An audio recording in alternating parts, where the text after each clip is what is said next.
So today we are going to talk about Biashara and studies. And we have a special guest with us today and is seated right here with us right now. Thank you, Ms. Madanji, for this opportunity.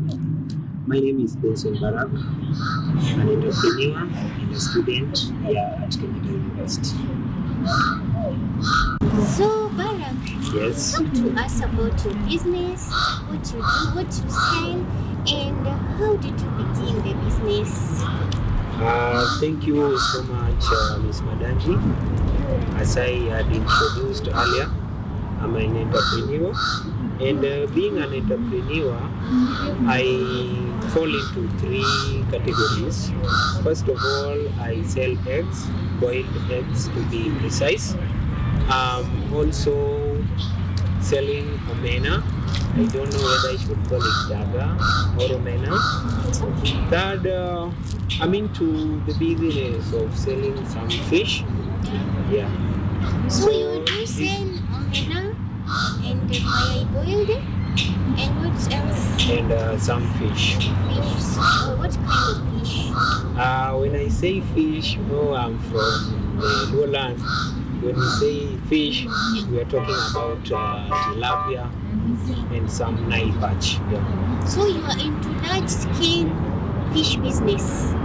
I'm not really into large scale business of fish, but I'm okay. I've been into this business for quite some time, Okay. and I can say that so far so good.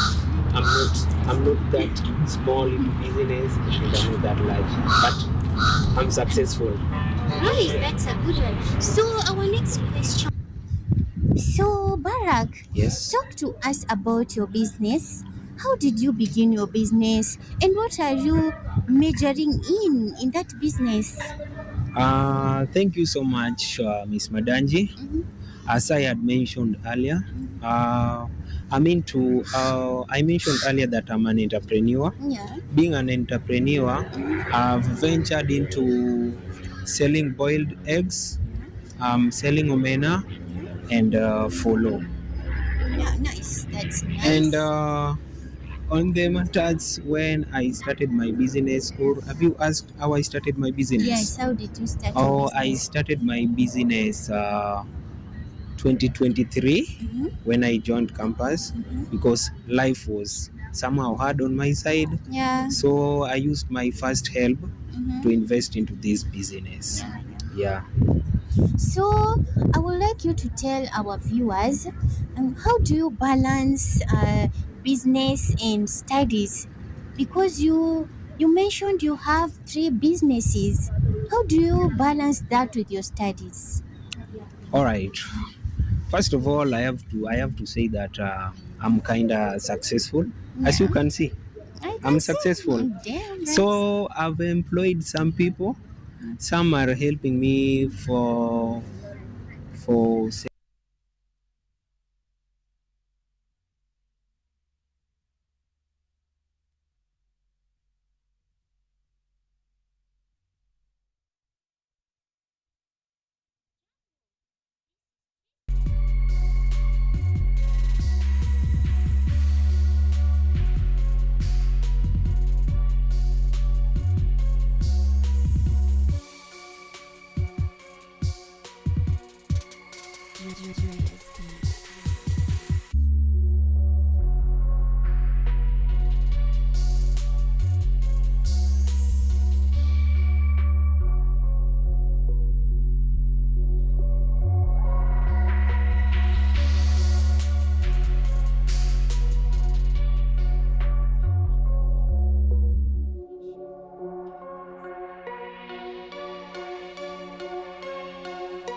so Barak.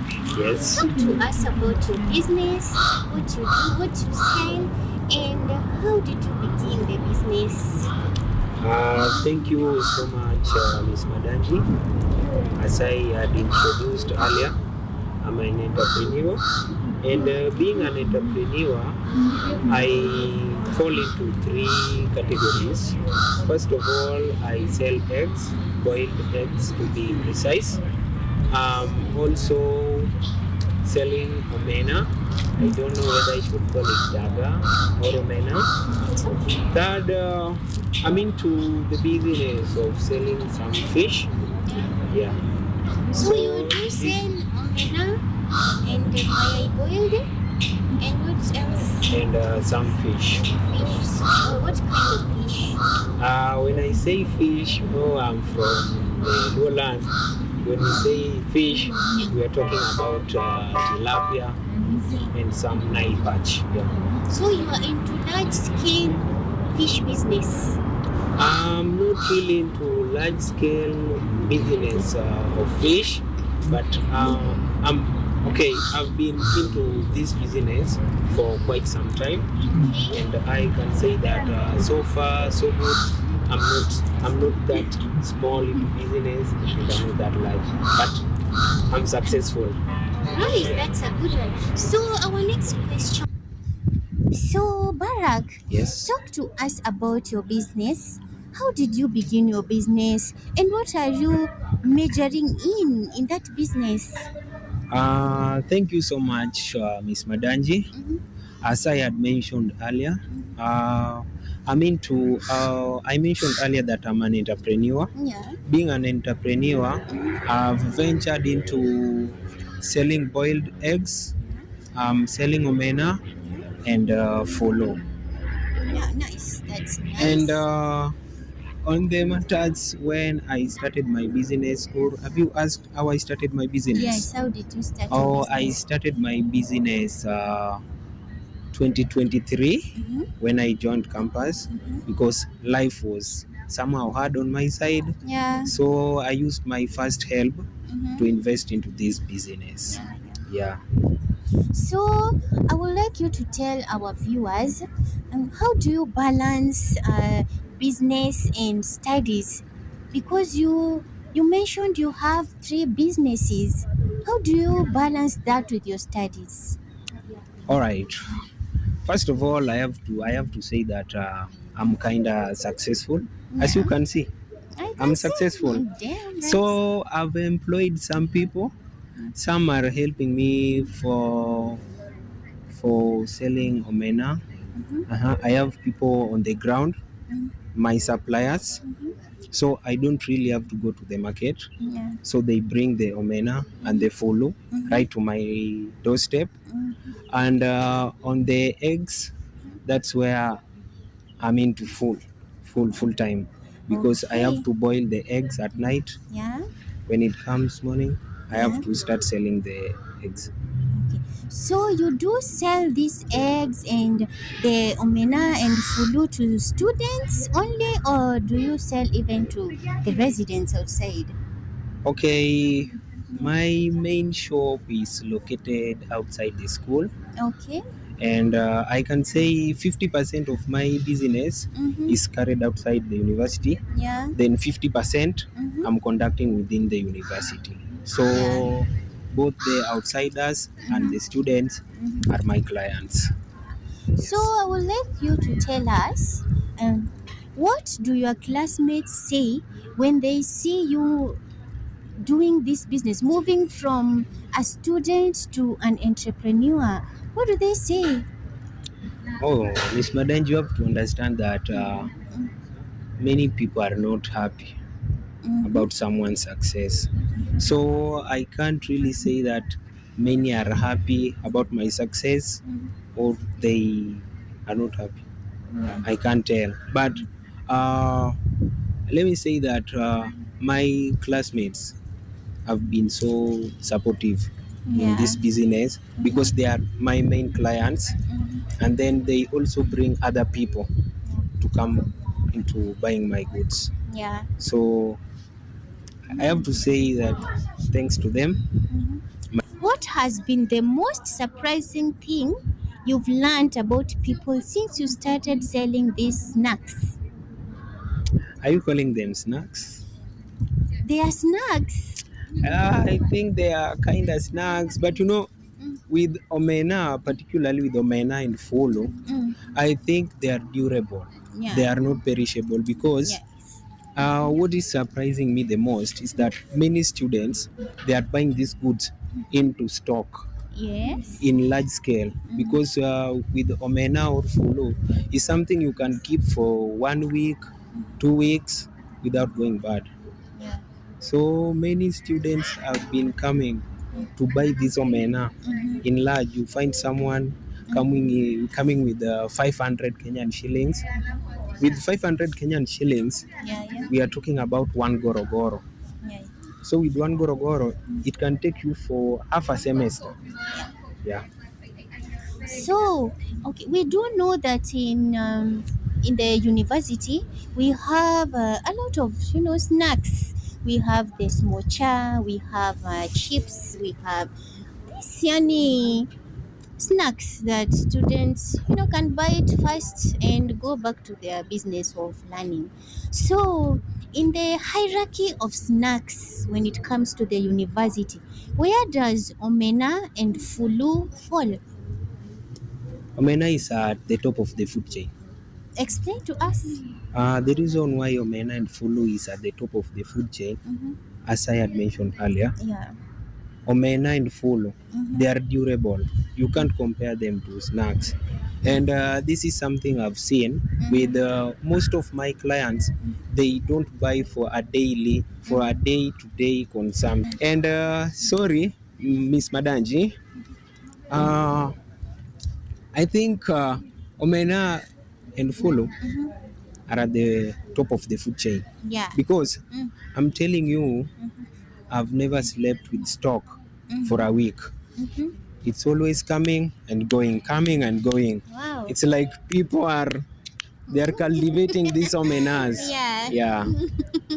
So, Barak, Yes. there is a rumor in Kenya, I would say it in Kenya, that omena is brain food, right? Yeah. So, are you worried that your clients will become or are becoming more intelligent by consuming the omena?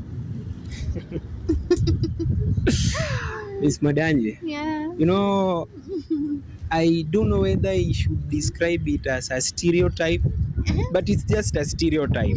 Explain how. Let me tell you something. Um, Omena is produced mm, in bulk yeah. in from where I come from. I come from Luo Nyanza. Mm, That is where omena is coming from. mm. And from what I've seen, people are not becoming wise by eating omena and follow. Uh-huh. Because still, you find people eating omena and still somebody is getting 02 in CRE. Something which is obvious. So you can't say omena So is a it's food. not brain food, It's but not a brain it's food. just a myth. It's just a myth, a stereotype to be precise. Yes. That's nice. So, if it were a brain food, as we put it here in Kenya, would you be worried that the customers will demand for better deals? I think it's true. Mm, Many mothers mm. are coming to buy omena for their Kids. children Yeah. so that they may have that brain. Yeah. But it's not true. Mm-hmm. The only thing I know with omena and follow, Mm-hmm. they are sweet. Yeah. In fact, if you can check foods that are in Kenya, omena and follow are at the top. Then you have things like butter. Yeah. Those are Yeah. things that comes below omena and follow. I think omena is just sweet Mhm. and follow, but So it's not you. a Mm. brain food. Yes. So you mentioned to me earlier that you do bring omena in bulk with the fulu. Yes. So do you? So Barak, Yes. okay, how do you sell? Okay, you mentioned about selling omena and fulu and boiled eggs. We know that the eggs are boiled, but when it comes to this omena and fulu, Do you sell them raw or do you cook them, sell them cooked? How do you do it? All right. Mm-hmm. First of all, when I started this conversation, Mm-hmm. I told you that I'm an entrepreneur. Mm-hmm. And being an entrepreneur means that already I'm a brand. Yeah. As you can see, I'm a big guy. So I have a brand. Yeah. So I'm selling both. I'm selling both cooked omena. We call them fried omena. Yeah. I sell the raw omena. I sell full, of course, full must be fried. Mm-hmm. And the eggs, I'm selling boiled eggs. Mm-hmm. So in short, I'm a brand. Yeah. So being a brand, I'm known. Yeah. So I don't have to go out there to advertise myself Yeah. because I'm known everywhere. Everybody knows me in Kenyatta University. Everybody knows me in areas around the university. So I'm a brand. I sell both. I'm a big scale. I'm a big scale business. So Yes. let's talk about the kachumbari. Is it like scientifically made or improvised, or what's the ratio of this kachumbari? I've heard people talk about your kachumbari, how sweet and different it is from other kachumbaris. So how do you make it different? Like, do you have like a secret recipe? True, you have to understand that Mm-hmm. I have to say I'm not bragging, but Mm-hmm. if I'm not the best, then I'm one of the best in this business. Yeah. And my kachumbari is the best. Want me to give you my secret on kachumbari? Yeah. First of all, it's my secret. But let me just give you a gist. Mm-hmm. I was taught by my grandmother. Yeah, Yes. may her soul rest in peace. She's no more. But Yes. it's uh it's something that has been passed from our generations. Mm-hmm. So I'm just continuing the generation thing. Yeah. Nice.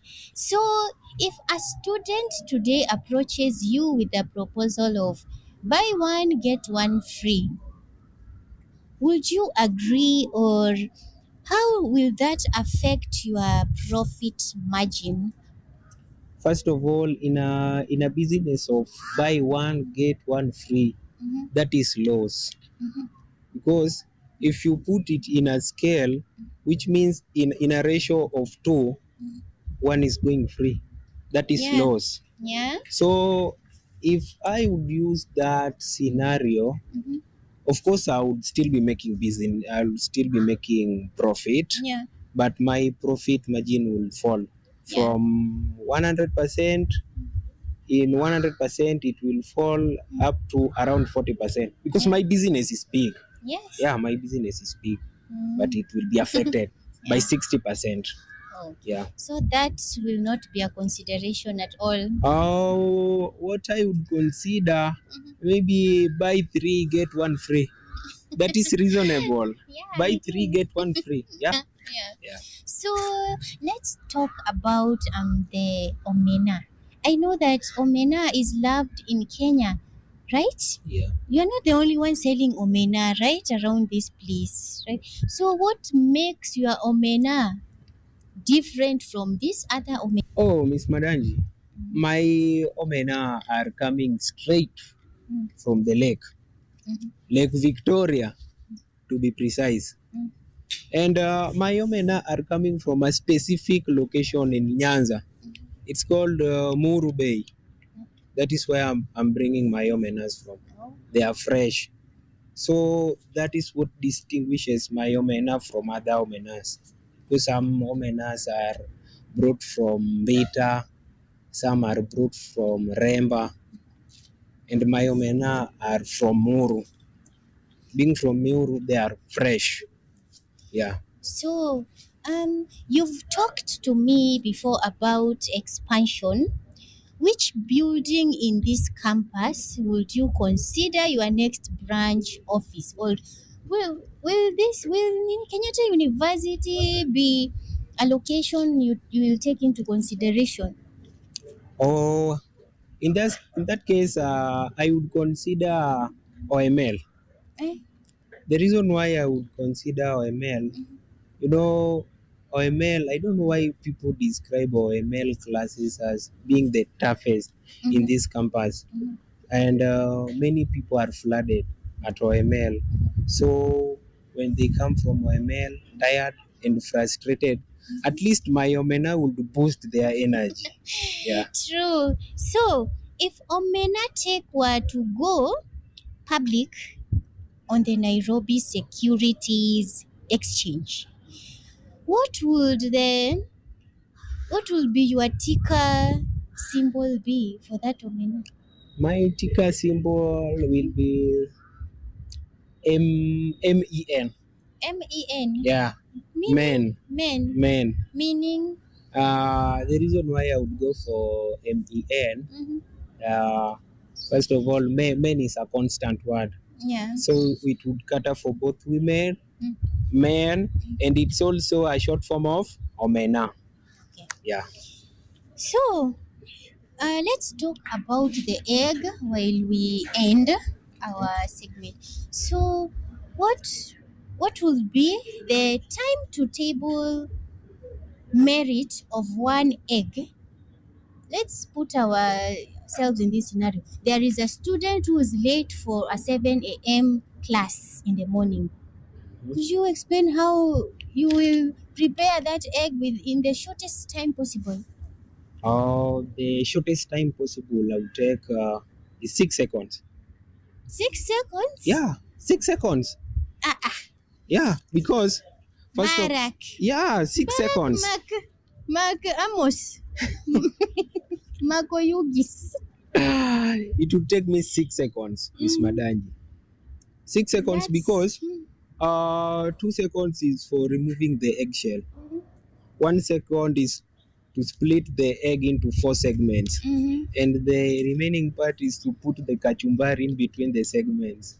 So So, it's a 6 second work. so you are the time to table merit for one egg will be 6 seconds. Maximally 6 seconds. That's encouraging. That's new. Hmm. That's it, our viewers. I will leave you with one quote that I mentioned earlier. Mastery isn't loud, it is consistent. That's your food for thought. I was your host, Madanji Alwanga. Thank you.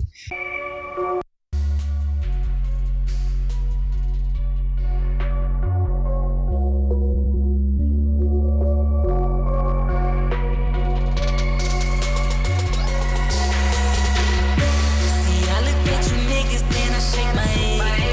You niggas be flexed up, but you ain't got no bread. I got up out the hood and took it to the hills. These niggas think a nigga signed a major deal. That money, that money, that money talk. That money, that money, that money talk. That money, that money, that money talk. You tryna get that money, say no more, let's take a walk.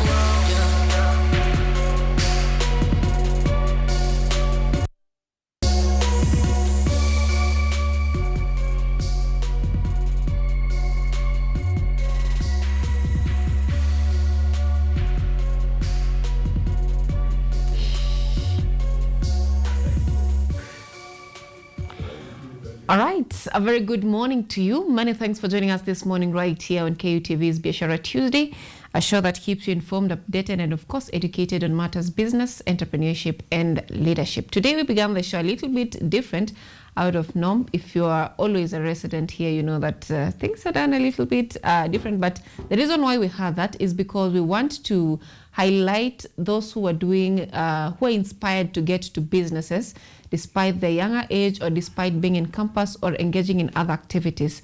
So that is a feature featuring a business person who is also a member of this show, and not really a member of this show, members of this show featuring business people who are fans of this show. So we'll be having more of those features that will be coming up in this show, featuring businesses, entrepreneurs who are doing great in different fields. So if you also wish to be featured on the same, you can always reach us out on our social media platforms and always we can have that featured on this show. Today being a Tuesday, so much in store for you, including the state of the nation. We'll be talking about the newspaper reviews, and of course we'll be looking at different headlines, different news making headlines in the country, and how they're affecting us even as we head towards the 2027 general election. Today, also being a Tuesday, we shall be having a conversation on the launch, and this will be in relation to the psychology or the psychological health of young people, especially with the unrest that we have witnessed for the past few months in schools. Now that they are coming home, most of them will be getting home today moving forward. So now that they're coming home, what should we be doing as parents, as guardians, as sisters, brothers, and of course the general public? What should we be doing to solve the underlying issues that really lead to all this chaos that we witness in schools? So that is a discussion that we shall be having later on this coverage, and we shall be joined by representatives from Mental Health 360 who are focused on helping young people understand themselves, helping young people get to know who they are, and of course building them to be responsible citizens of this republic, even as we expect them to be the future heads of different departments, different states, and of course different categories, generally the future of the nation. So we shall be talking about that later on this broadcast. And a very good information that you should also note that Kenyatta University is now having a new vice chancellor. If you are familiar with the name Okumu, that is the new vice chancellor who was confirmed yesterday as the new Kenyatta University's vice chancellor. That is a very brilliant news that we received and celebrated yesterday. Something that we should also note is that internationally, over the past few days, we've had India having a very interesting movement, and that is a cockroach junta movement. If you're familiar with that, you'll know that right now the Education Cabinet Secretary of India resigned following that protest. And where the name came, the cockroach name came from, is because the Chief Justice of that republic called the young people insects, likening them to cockroaches, and something that began with a tweet, "What if the cockroaches unite?" developed or morphed into a nationwide protest that lasted for around 14 days, and finally it culminated to the resignation of the Education Cabinet Secretary. You might ask, why Education Cabinet Secretary? It's because the examination or the entry exams to the medical school was leaked back in the month of May, and that shattered so many dreams. There are reported cases of suicide for those who missed the chances. That is what led to the nationwide protest. So I don't know if we should congratulate or we should just note that away from Kenya, the Gen Zs are also transforming leadership. That recently, it is now in India. The wave has reached India, where the young people are taking their leaders, bringing their leaders to account, or taking them to be responsible for their actions, responsible for what happens in their ministries, and of course not allowing themselves to be silenced by any form, whether it's using police force, whether it's wanting to silence them online, because the pages of the cockroach junta movement, which they also created a party, gained or attracted about 26 million followers, and it was to be shut down, but nevertheless the protest still. So that is what is happening across our borders in as far as the young generation are concerned. Back in the country, we have a new wave of millennials and the Gen Z who want to take up positions, who want to take up leadership positions, and of course something that will be featuring or will be coming out majorly in our discussion on the state of the nation is the one-man Edwin Sifuna, who is a political headache right now, both for the government and for the opposition.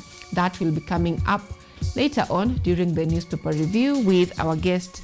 And today we shall be joined by Adrian, who is a PA of Resambo Member of Parliament, and of course we shall also be joined by very own Bluesmel Hassan, ambaye sasa ni rais wa movement ambayo inaitwa vuguvugu la vijana. So They will be joining us to understand what does it take to have good leaders and where is our country going to ahead of the 2027 general election. I'll want us to now take a look at the state of the weather and, of course, the traffic in different parts of the country.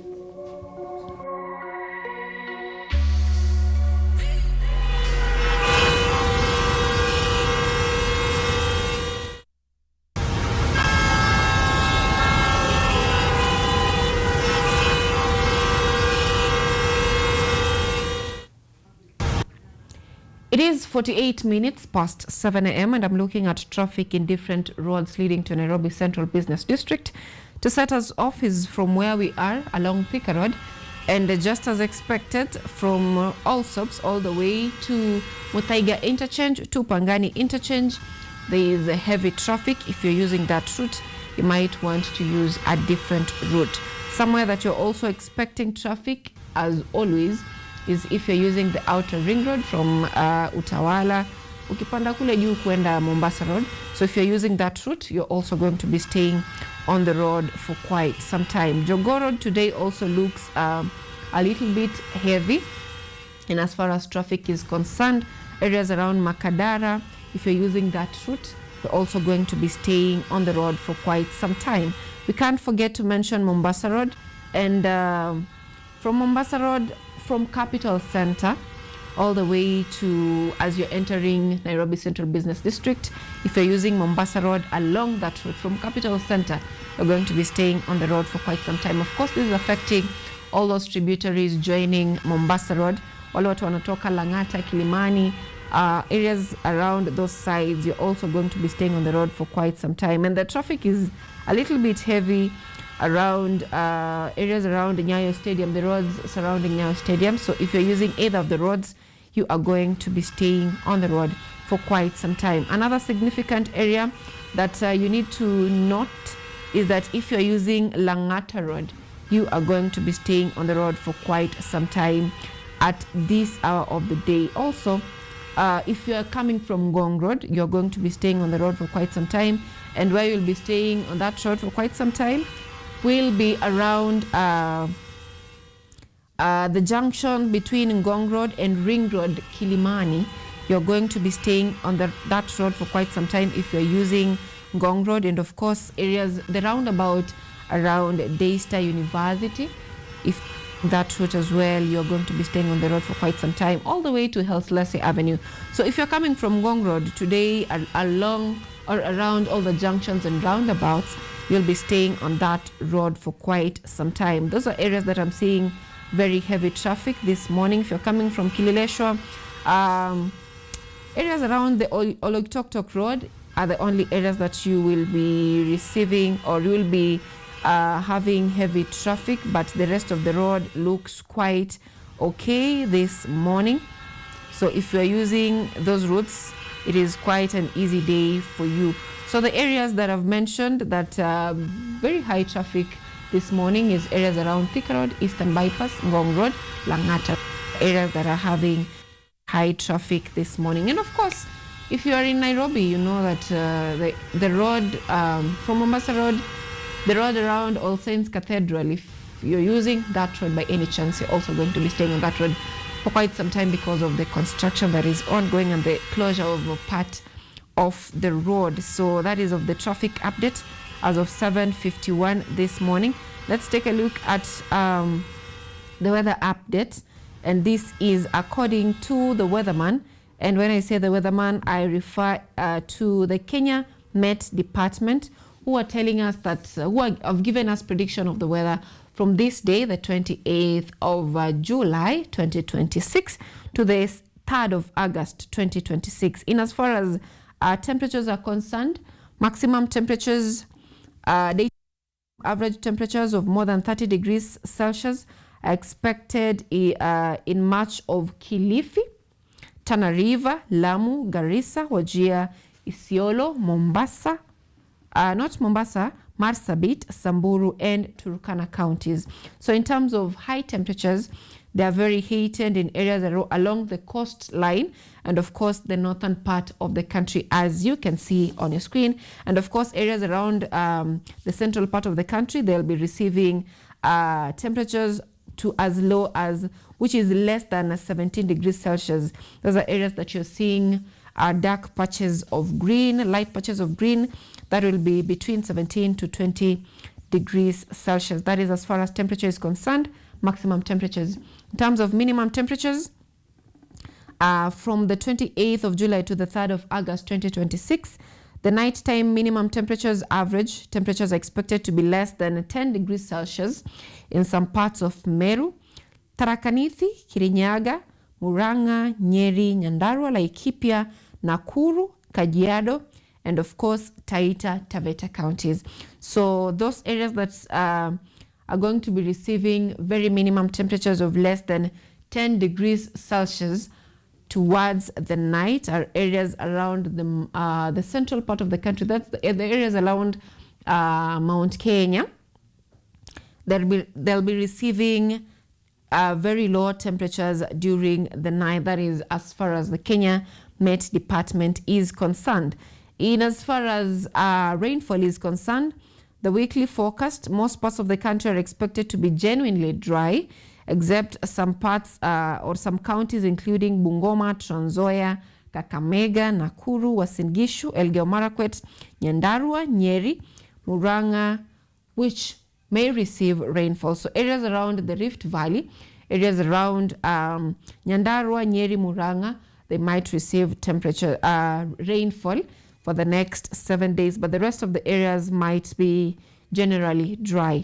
And of course, intermittent cool and cloudy conditions expected in some parts of Kiambu, Kirinyaga, Laikipia, Meru, Murang'a, Nairobi, Nyandarua, Nyeri, and Tharaka Nithi County. Remember, Nairobi right now, it is at 17 degrees Celsius, and the day will mostly be cloudy. So it is going to be quite cloudy conditions and very cold conditions in areas around the ones that I've mentioned. I've mentioned Kiambu, Kirinyaga, Laikipia, Meru, Murang'a, Nairobi, Nyandarua, Nyeri, and of course, Tharaka Nithi County.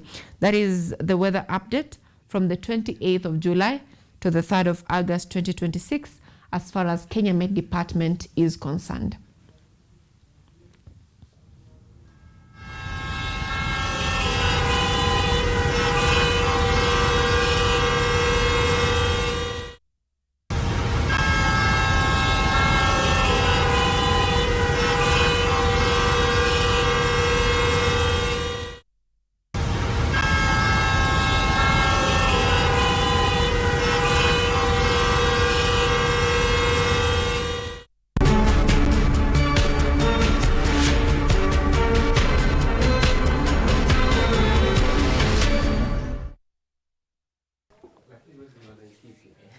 All right, now what do we have on the newspapers this morning? Tuanze na gazeti la Taifa Leo ambao wanasema kwamba vita vya mawaziri. Na wanasema kwamba kauli tata ya Duale ndio tukio la hivi punde zaidi kuibua hisia kali kutoka kwa mawaziri wenzake. And among the faces that are presented there is Geoffrey Ruku and of course Land Cabinet Secretary Alice Wahome, who have criticized Duale for his remarks. Apparently kuna communities Kenya ambao ni mafisi, but Duale says he was taken out of context. He didn't mean what people are reporting or what people are saying.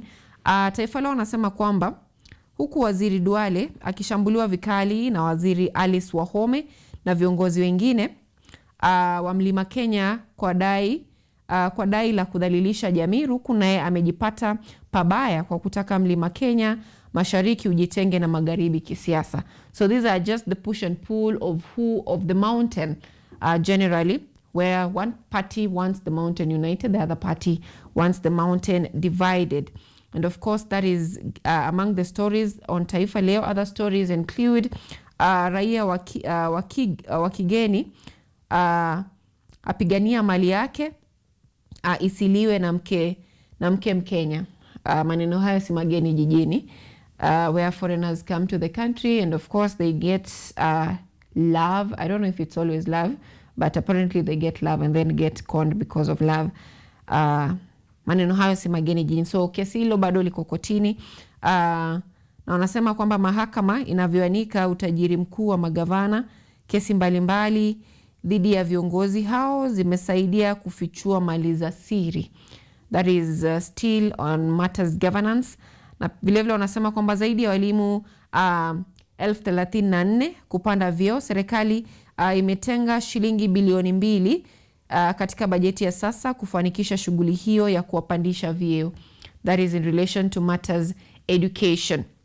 Now, moving forward to a different newspaper that you're having this morning is The Star. And The Star talking of Ruto gives out 2 million title deeds in 4 years.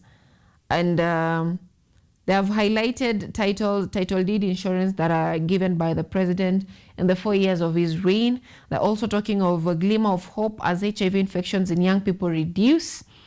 They're also talking of inside Matiang'i, Sifuna and Orengo plot to lock Western. Hapo Gachagua alisema kwamba Ruto hataweza kuzima moto. Sifuna akiwasha Western, Matiang'i awashe Kisii, yeye mwenyewe awashe Mount Kenya, hata kuwa na uwezo wa kuzima moto hiyo. And something else that they start talking about is Bendera's rise to lead cost-op organization. They're also talking of university order to pay ex-aid 1.4 million over unlawful sack. Those are stories that are given prominence on The Star. Moving forward to the bold newspaper, that is The Star. They have given a picture of someone who looks worried. That is our Deputy President, Professor Kithure Kindiki. They're saying Kindiki stripped. And of course, this is in relation to what, or the information that the Standard or KTN in general managed to get on documents that say that the Deputy President has been stripped some of his roles, which include the coordination between the national government and of course the county government, and that role has been given to the Prime Cabinet Secretary Musalia Mudavadi. So that has been given prominence, and this has really sparked a lot of reactions, especially from Wamnyoro. Let me not say Wamnyoro, especially from the former Deputy President Rigathi Gachagua, who says that Kindiki ni kama chuma chake kimo motoni. Remember when President William Ruto, when he was deputy president, when he was stripped some of his roles, and then the roles were given to the then Interior Cabinet Secretary Fred Matiang'i. And then that is when his tribulations began in Uhuru's government.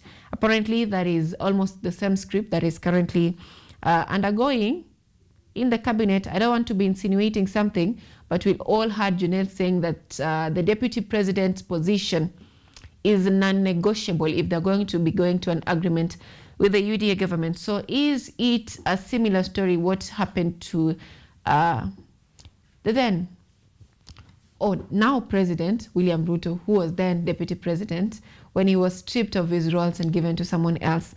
What we are seeing now happening to Kindiki. And remember, we've all been saying that Kindiki is a yes man. Is he really a yes man? Because a lot has been happening. He has not held a cabinet or the meeting of that role that has been stripped of him since the year began. At one time, he organized for the meeting, but then ended up cancelling the meeting. But then after that, he has been seen going in a tour of development projects. But what he said over the weekend, that tunawakaribisha lakini hatutoki. Hawezi jenga nyumba, alafu ukaenda ukaishi msituni. A lot is boiling. Expect more of so much politics that will be going on over the next few months as we head towards the next general election. Now, moving forward to the Business Daily, they're talking of puzzle of missing 629 billion China imports in carry data.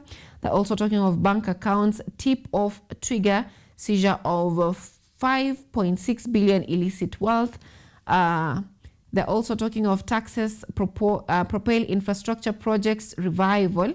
The value of development projects funded through taxes in the financial year ended June 2026 grew at the fastest pace in more than a decade.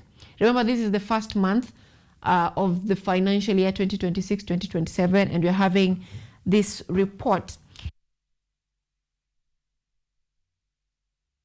President is doing for the country. Or are we just blind, or tuongee hiyo maneno baadaye?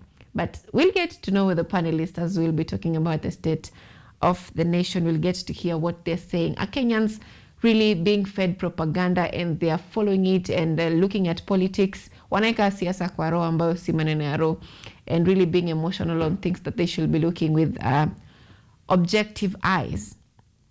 Something else that has been given prominence on the Business Daily is firms to reveal litigation history. And they're saying that Kenya will ask firms to reveal their litigation history and anti-corruption odds before they are contracted for unsolicited public-private partnership projects. That has been given prominence on the Business Daily. Moving forward to the Daily Nation. The Daily Nation are talking of billionaire governors. This is in relation to a report that has been released of their worth.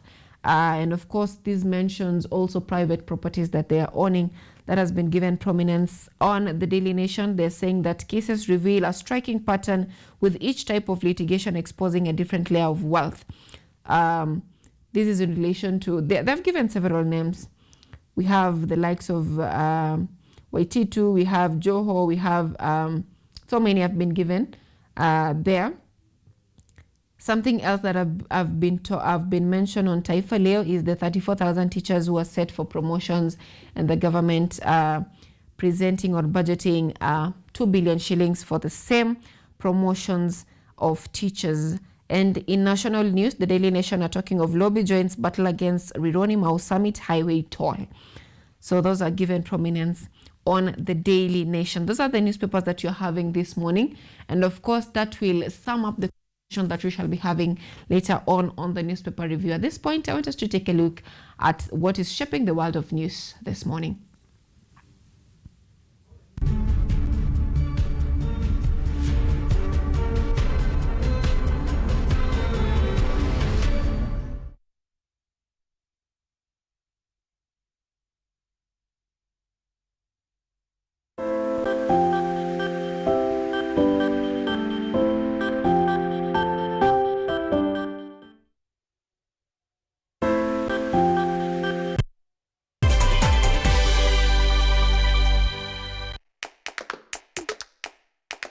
Baada ya kutafuta kazi, tunaweza kuanzisha miradi yetu ambayo ingetusaidia kubadilisha maisha ya wazazi wetu. Kwa vijana wenzangu, wengi wale hawana kazi, lakini ikiwa sisi wenyewe tutajiamini, tunaweza kujiajiri wenyewe. Afrika kwa kweli tuna mahitaji ambayo ukiyasuluhisha unaweza kuathiri watu kwenye bara hili bila woga.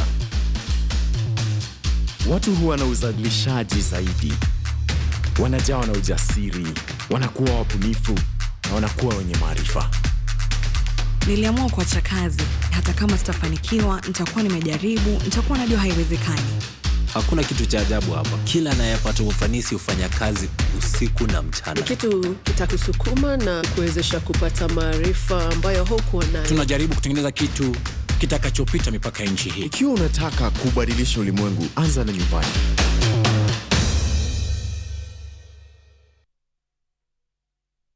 Sasa wengine wataniona aje? Na wana siku nataka tupate.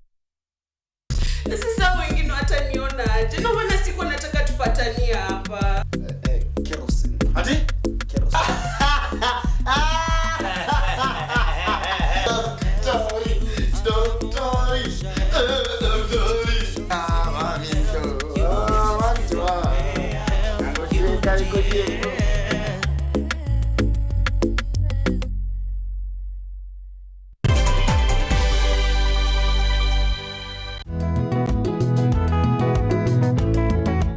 Je, mtazamaji, umewahi jua faida zinazotokana na upanzi wa miche ya matunda? Na wiki hii kikosi cha Boresha Kilimo kimetua eneo la Kosamaki, kaunti ya Murang'a, ambapo tunaangazia upanzi wa miche kuanzia utunzaji wake hadi masoko yake humu nchini na kimataifa. Yenye ilikuwa imetuinspire sana ni kukua, kumekuwa na serikali imekuwa ikipromote sana ukuzaji wa miche ya avocado, macadamia, maembe, machungwa, na ikakuwa sasa kama opportunity yenye tulipata sisi kama vijana wadogo wenye wanafanya biashara. Food seedlings hii ndio inasaidia. Juu sema tukisema ukipanda hiyo mti tena kesho inakuja inakuokolea. Na tunasema money grows on trees. Ungana nami wiki hii ni kufunze mengi kuhusiana na ukulima huu na kusihi tupatane Jumamosi.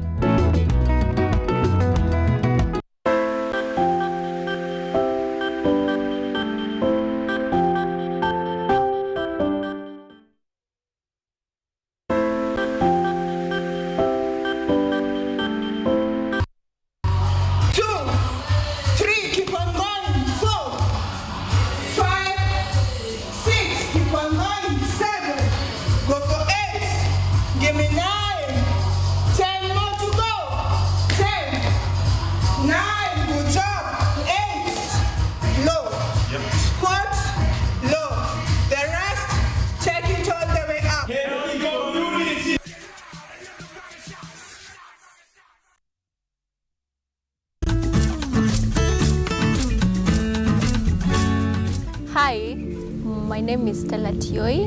Jina langu naitwa Okemwa Mukwa James. This is Mandela Gaya. Ugonjwa ulipokuja ulichukua siku 3 ukaniweka in coma. 20 wamezikwa, 2 ndio wako hai. I don't even know how it feels to see. I feel like I cannot express myself well the way somebody who can walk can actually express themselves. Ilichukua muda mwingi mrefu tena mpana ili kuikubali kwamba mimi siwezi tembea tena. I've come to actually accept myself. Ukijaribu kumsimamisha mtu umwambie tafadhali nionyeshe njia, They find it quite strange talking to you. You should just make schools integrated, Inclusive setups. by providing the right facilities.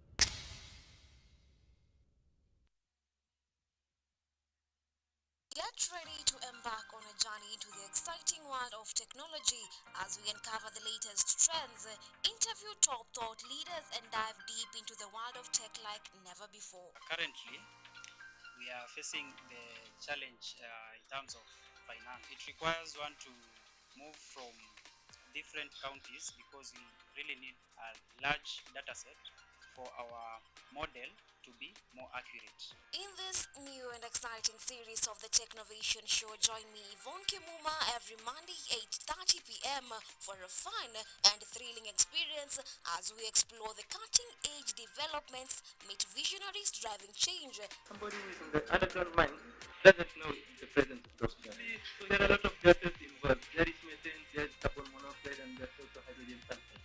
These gases actually they are very dangerous and they're very toxic. And discover the endless possibilities of the tech world.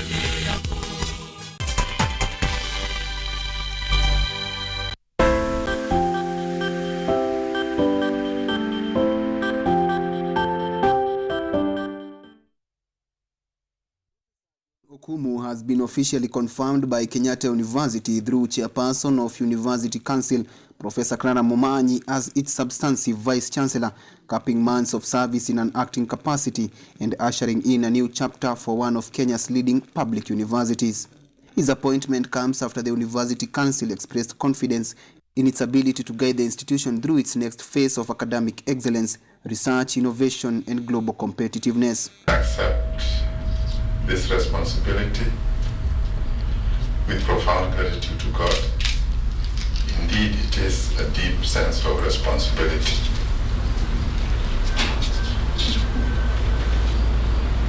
My commitment to serve this great institution with integrity, transparency, inclusivity, and unwavering dedication. My sincere appreciation to His Excellency, the President of the Republic of Kenya, the CS Honorable Julius Migoso Gamba, which is the Cabinet Secretary, Ministry of Education, Beatrice Inyakala, Doctor, Permanent Secretary, State Department of Higher Education, and senior government officials, our Chancellor, Ambassador Francis Muzaura, Professor Clara Momanyi, Chairperson of Kenyatta University Council, and esteemed council members, members of the University Board, University Senate, and our dedicated staff.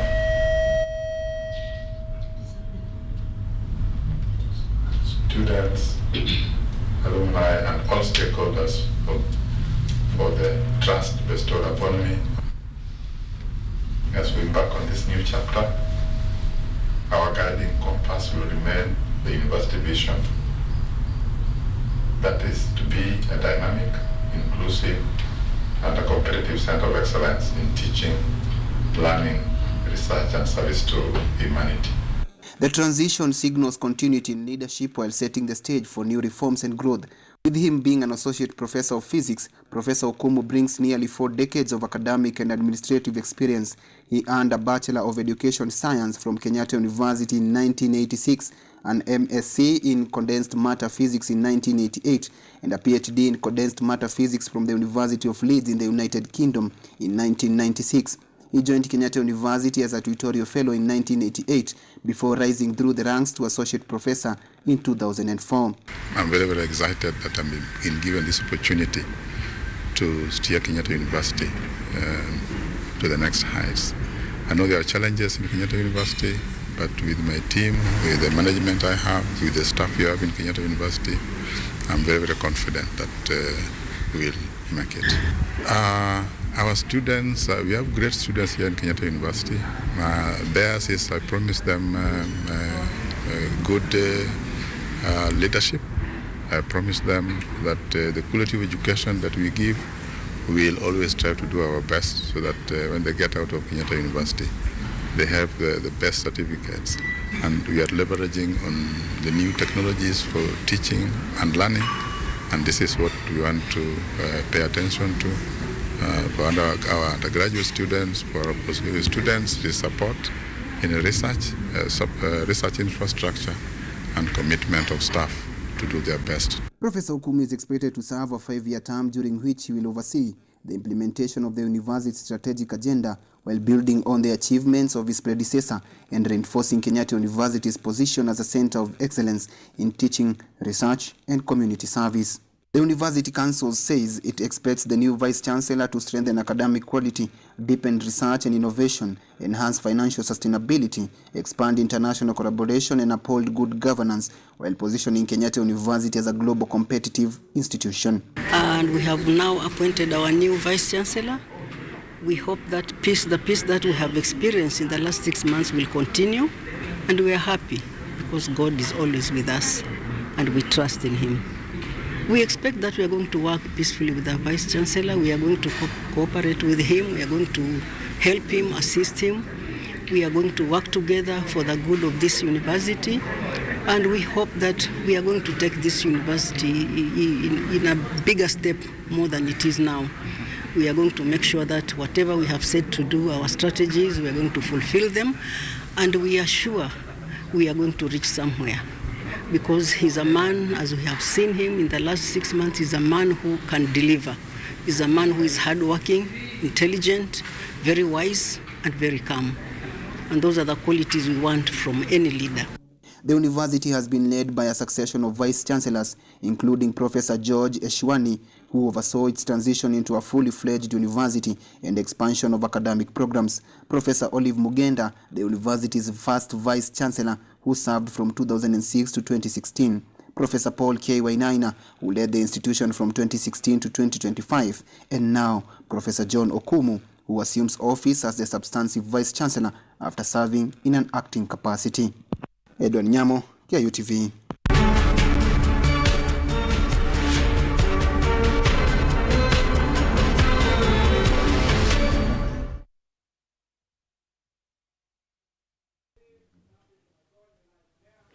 All right, welcome back. We are seated, and once you're seated, it's about to get deep on matters, very deep conversation. Today, we are not talking about business, but something related to business. We are talking about the mental health of young people in this country.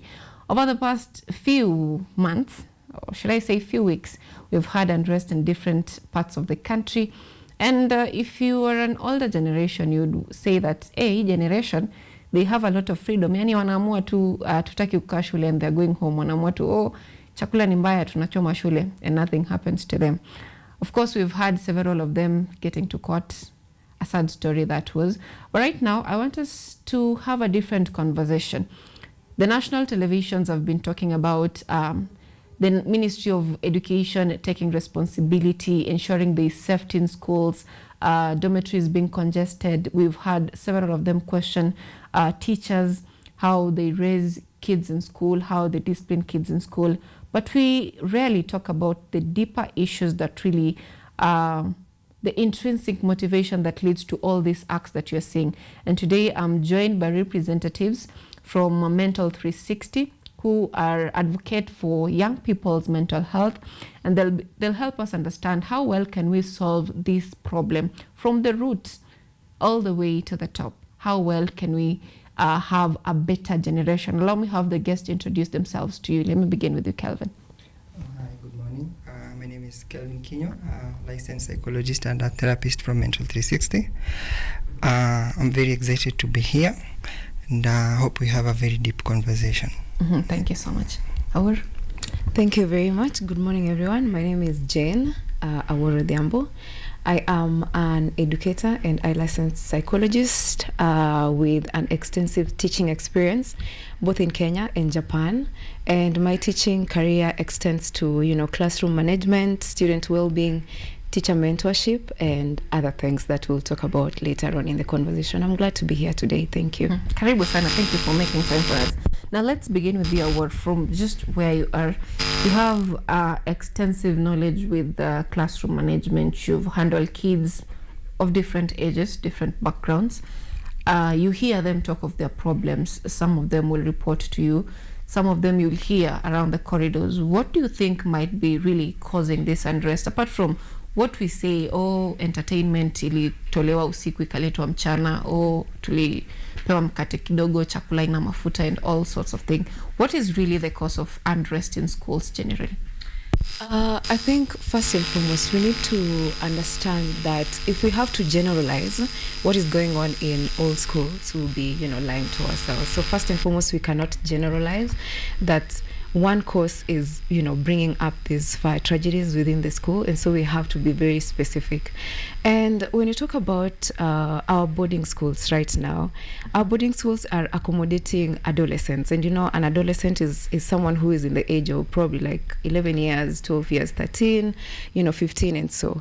And most of our boarding schools are accommodating those kind of students, yeah. And when you understand who an adolescent is, not just from the perspective of this is a learner, but also like what is their developmental stage that they are in, yeah? And most of the time you realize that during the adolescent stage, that is the time when peer pressure is very strong.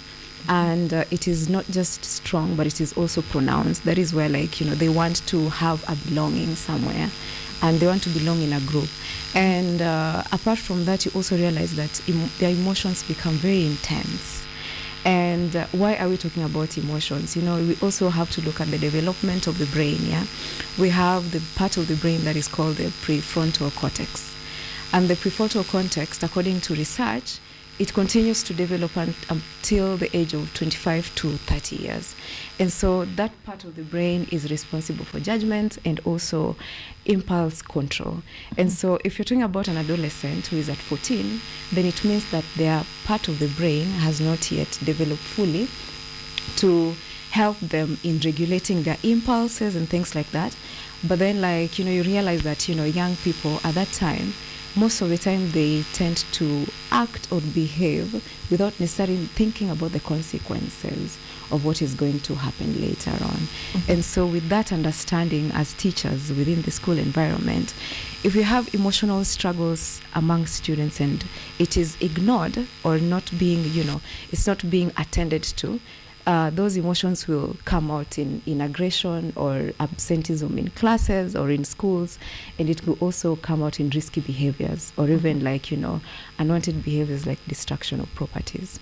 So understanding where the students are in their mental space, in the emotional space, would help teachers within the school environment and even school leaders to understand how to handle the students whenever they are having emotional irregularities or emotional struggles, that, they need this attention and this, so that we handle those problems rather than waiting until there is a fire tragedy. It's when we are realizing, they were struggling and things like that. It could help in preventing those issues, yeah.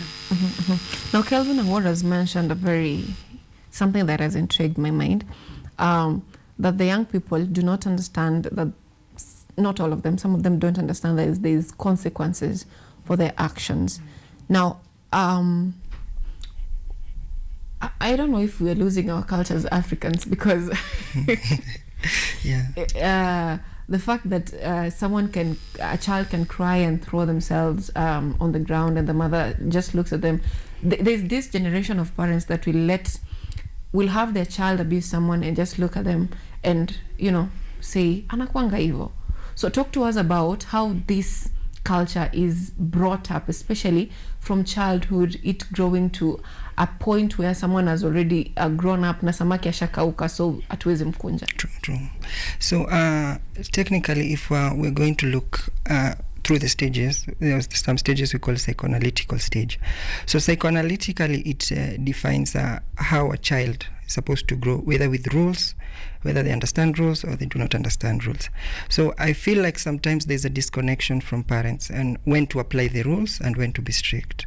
And then if you're going to look at some parents, some parents say that them walichapwa sana, for lack of a better word.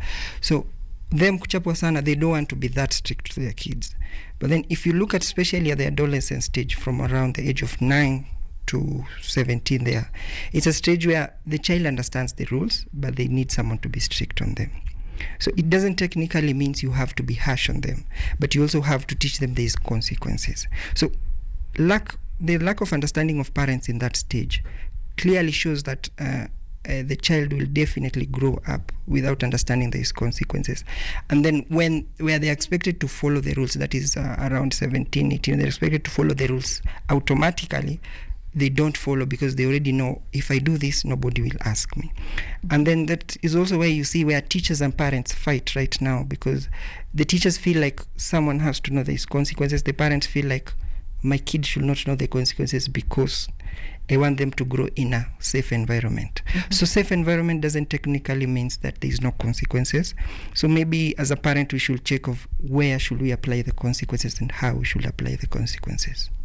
Yeah. So it's a collective responsibility both for the teachers and for the parents as well. Yeah. Now, at what point should this really, you've talked of the adolescent stage where they need someone to guide them really and be strict on them. Yeah. Now, there is a point where the government is saying that, you know, watoto wasichapwa, watoto ni wa serikali. Yeah. How has this really created effect to what is currently going? Has it rejuvenated the urge that, you know, serikali inatutetea and all those? Has it imeongeza chumvi kwa kidonda or something like that? Technically is what the government was trying to communicate is don't hurt your kids or don't hurt the kids. Don't mean don't punish them. There are very many ways of punishing. So I can't really say ati imeongeza kinonda, but at the same time, if we look at don't traumatize the kids, they fear you. Show them that there's consequences, but they also understand why they're facing the consequences. So there are many ways we can maybe apply the strictness, because at that age, at an adolescent stage, as a kid understands their rules, there are things you're supposed to follow. They just need a strict person. Yeah. Anwar, talk to us about the soft parenting and the hard parenting, because sisi kwetu tuna understand the pitch of the voice. Ukiambiwa toka hapo unaangalia unasema So talk to us about the soft and hard parenting, the difference, the effectiveness of it, and probably an example or two. Right now we have different parenting styles, and we could label them or, you know, give them titles to, you know, to an extent of, you know, depending on how we were raised up. So we have teenagers also coming from different family structures right now. And of course, teenagers not just coming from different family structures, but also growing up in an environment that is surrounded by technology, social media, and things like that.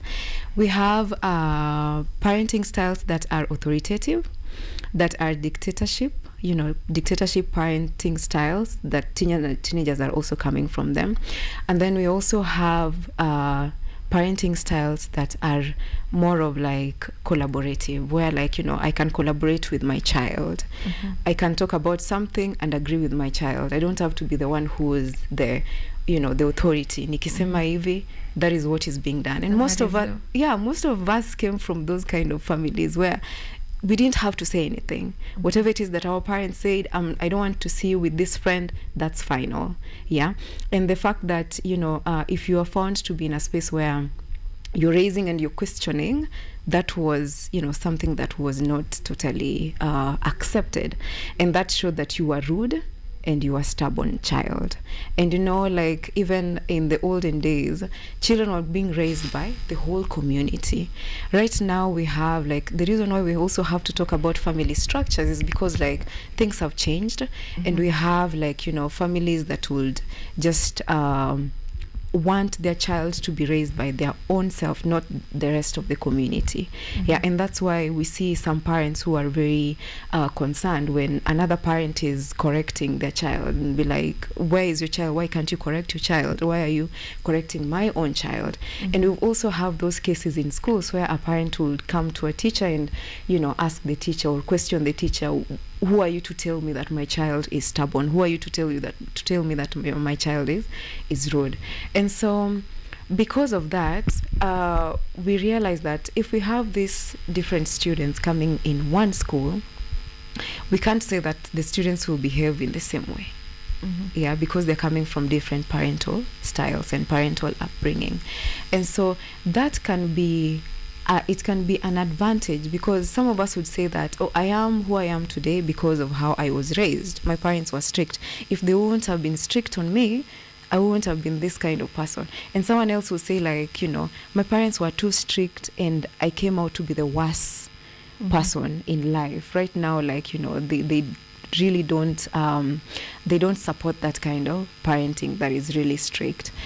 And so there has to be a balance. Parents have to realize that things have changed and we can't use the traditional method of discipline.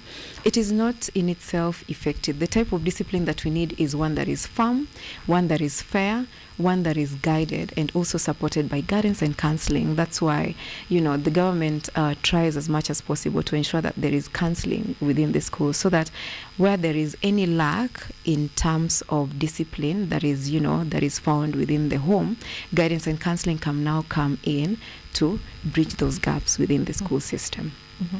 All right. Now, Kelvin, now that we are still at parents and taking care of the children,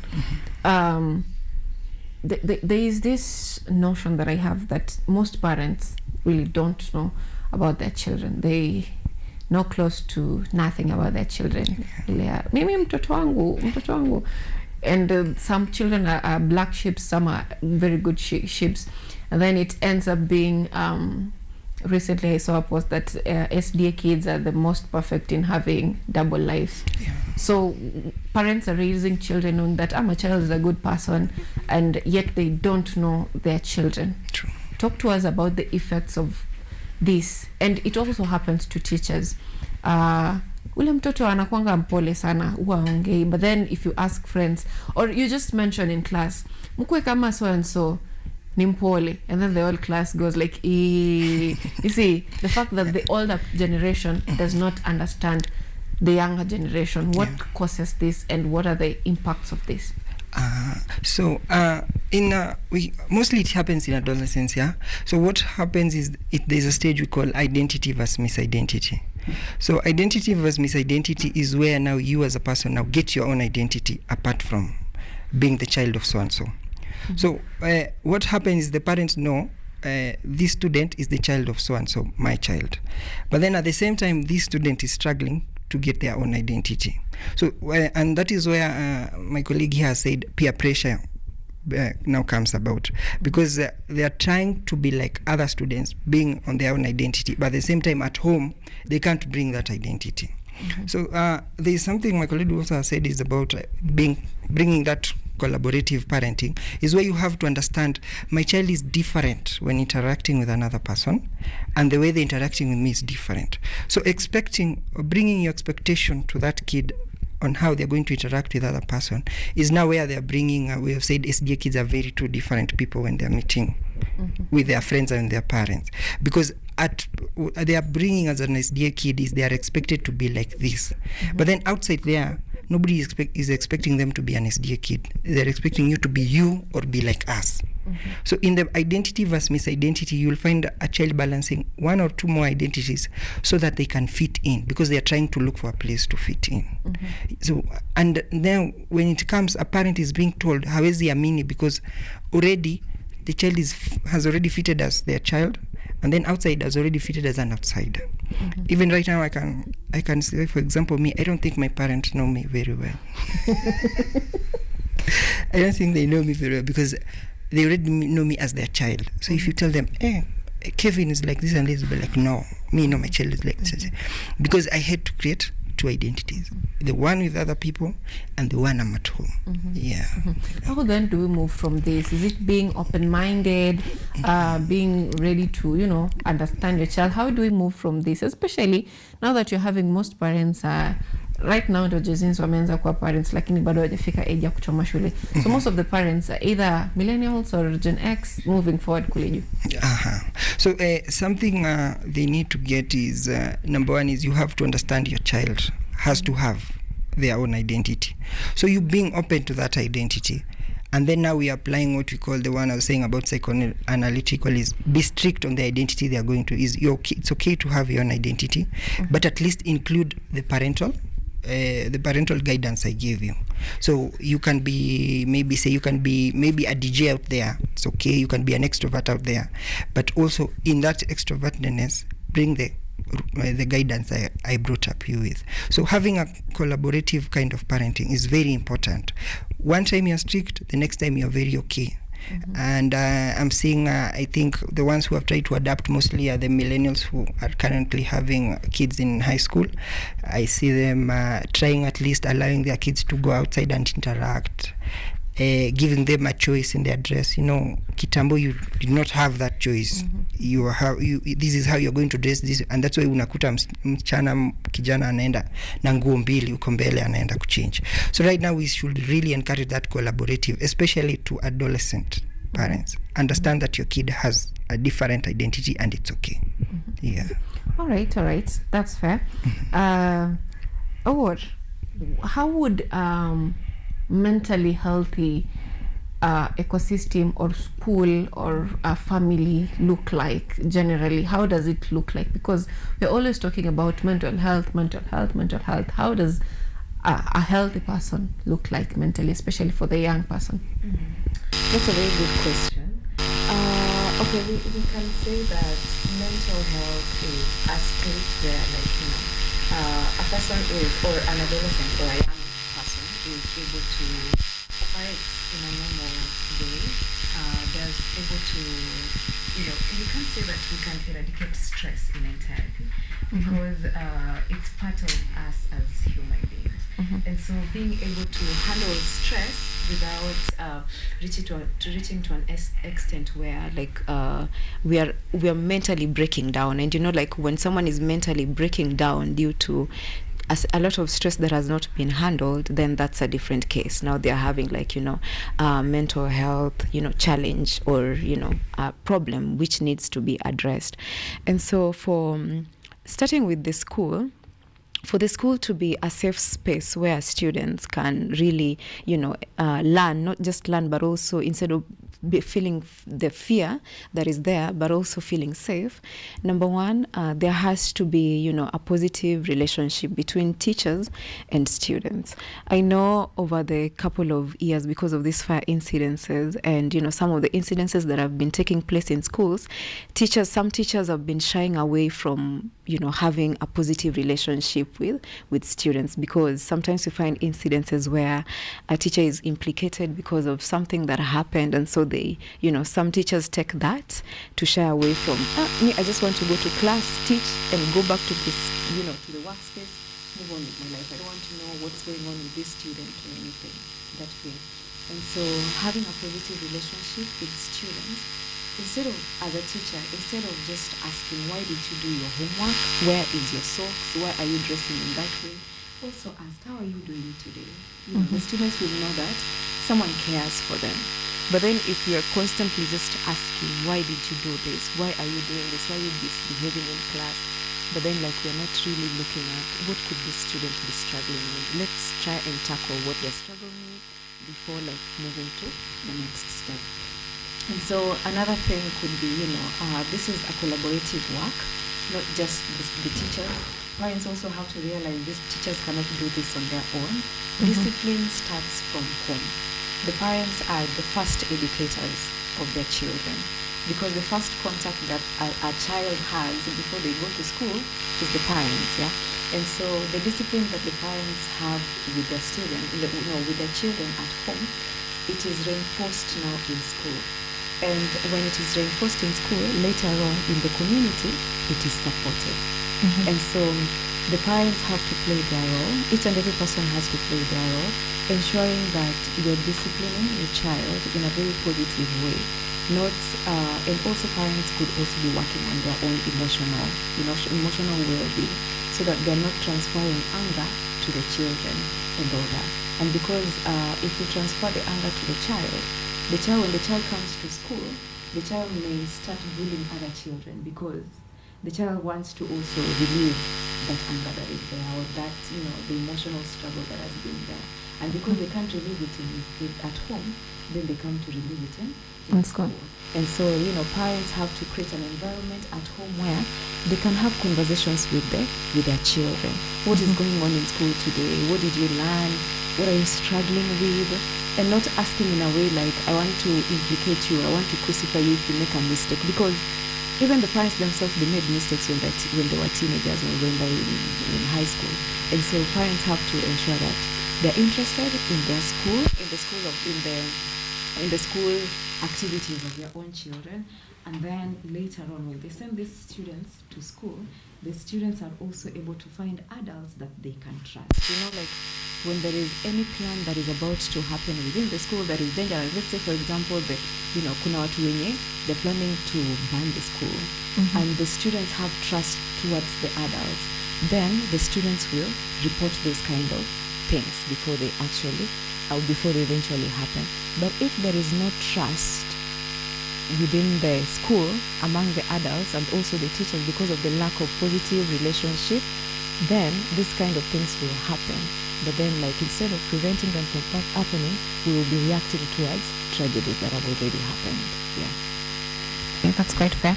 Now, Calvin, before you tell us what Mental 360 does for the young people, of course, to promote positive mental health, I'd love for you to give us, there's this trend with this generation. Of course, it's with the economy and everything. We can't have so many stay-home moms. We need to both contribute to, resources. And of course, this leads to parents taking the kids to boarding schools at a very early age.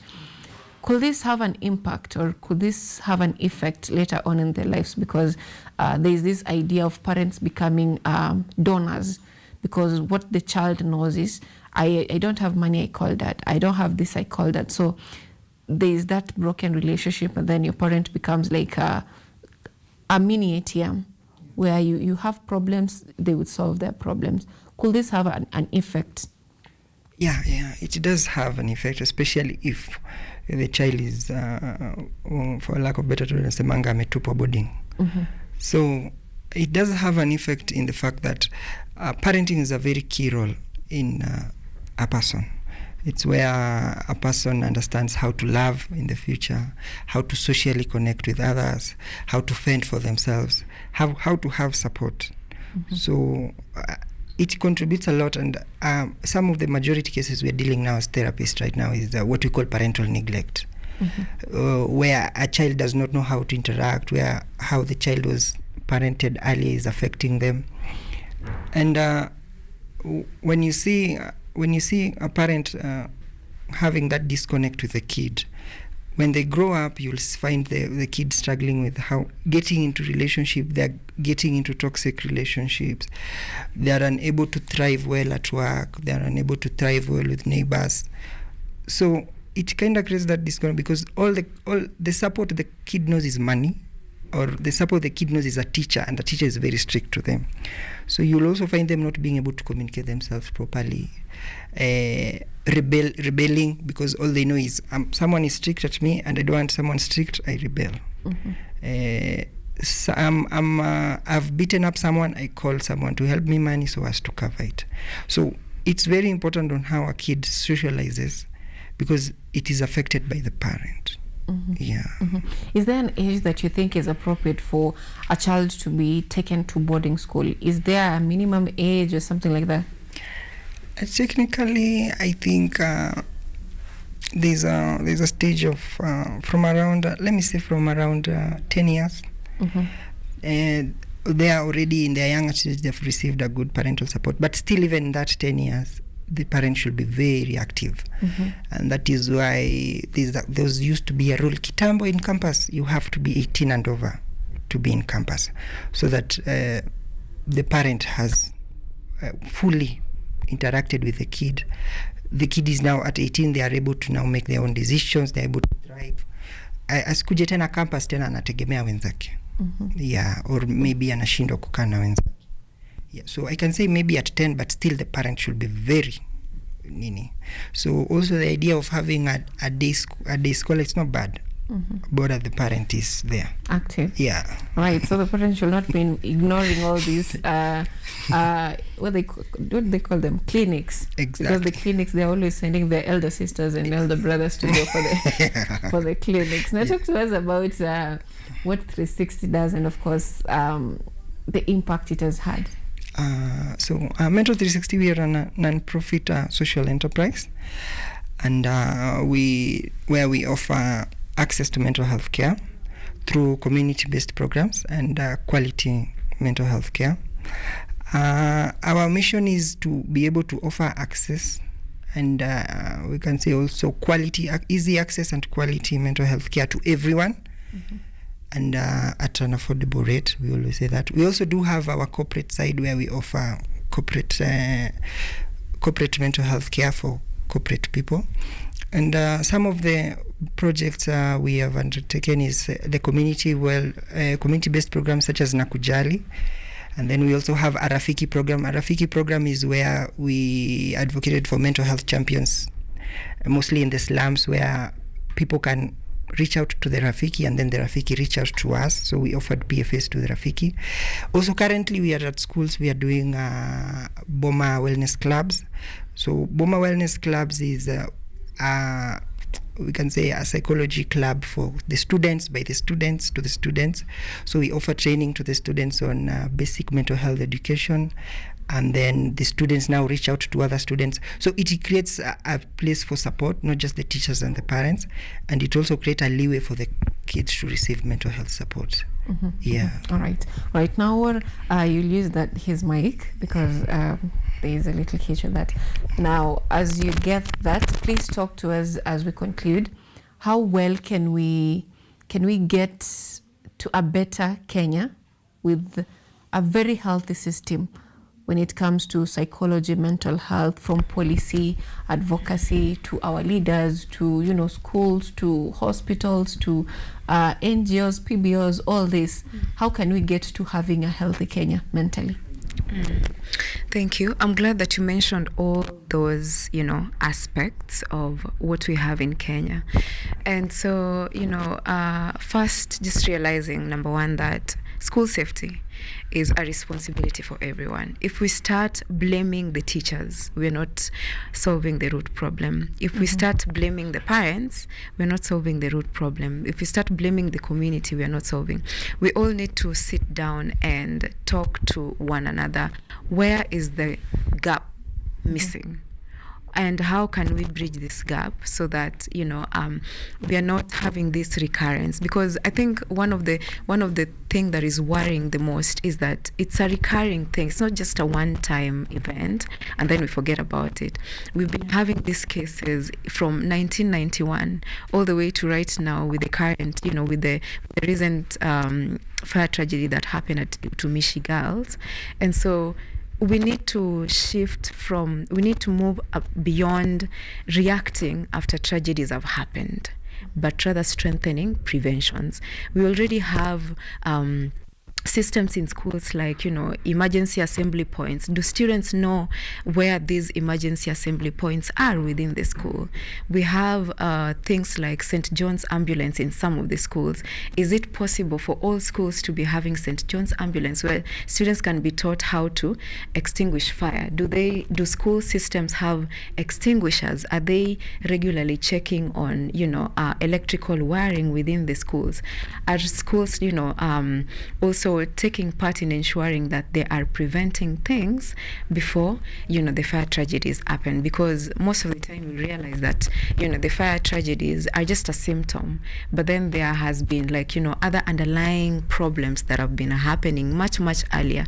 If we could sit down as, school administrative, government agencies, and also parents, and even the students themselves, realizing that, there will be responsibility and consequences in case this and this happens within the school. So collaborativeness has to be very intentional. We have to be very intentional in talking about these tragedies and not just talking about them because they have happened and now we're realizing, oh, it has happened, let's talk about it again. And then we wait for the next tragedy to happen and then we talk about it again. The school administration, if there are any unresolved conflict between the students and the school administration, how can we sit down with the students and talk about this and resolve those conflicts before, the students now act out? And even the parents, sometimes schools also struggle with ensuring that parents come together and have these conversations, because we have PTA in school, parent teachers associations, which are supposed to be there to ensure that not only parents are being informed on what's going on in school in terms of academics, but they also know and they're aware of some of the struggles that students are going through, so that when students are sent back home, because they spend 13 weeks every year, during the school holidays at home, they can know how to handle the students when they go back to their homes. Now when they interact with the community, let's say, for example, they're interacting with other members of the community in terms of, buying things and just in different ways. How are they also interacting with the members of the community? Are they being guided? Are they being supervised? Are they being supported? Are their well-being, their mental well-being being supported whenever it is that they need that support? Because we can say, my child is struggling.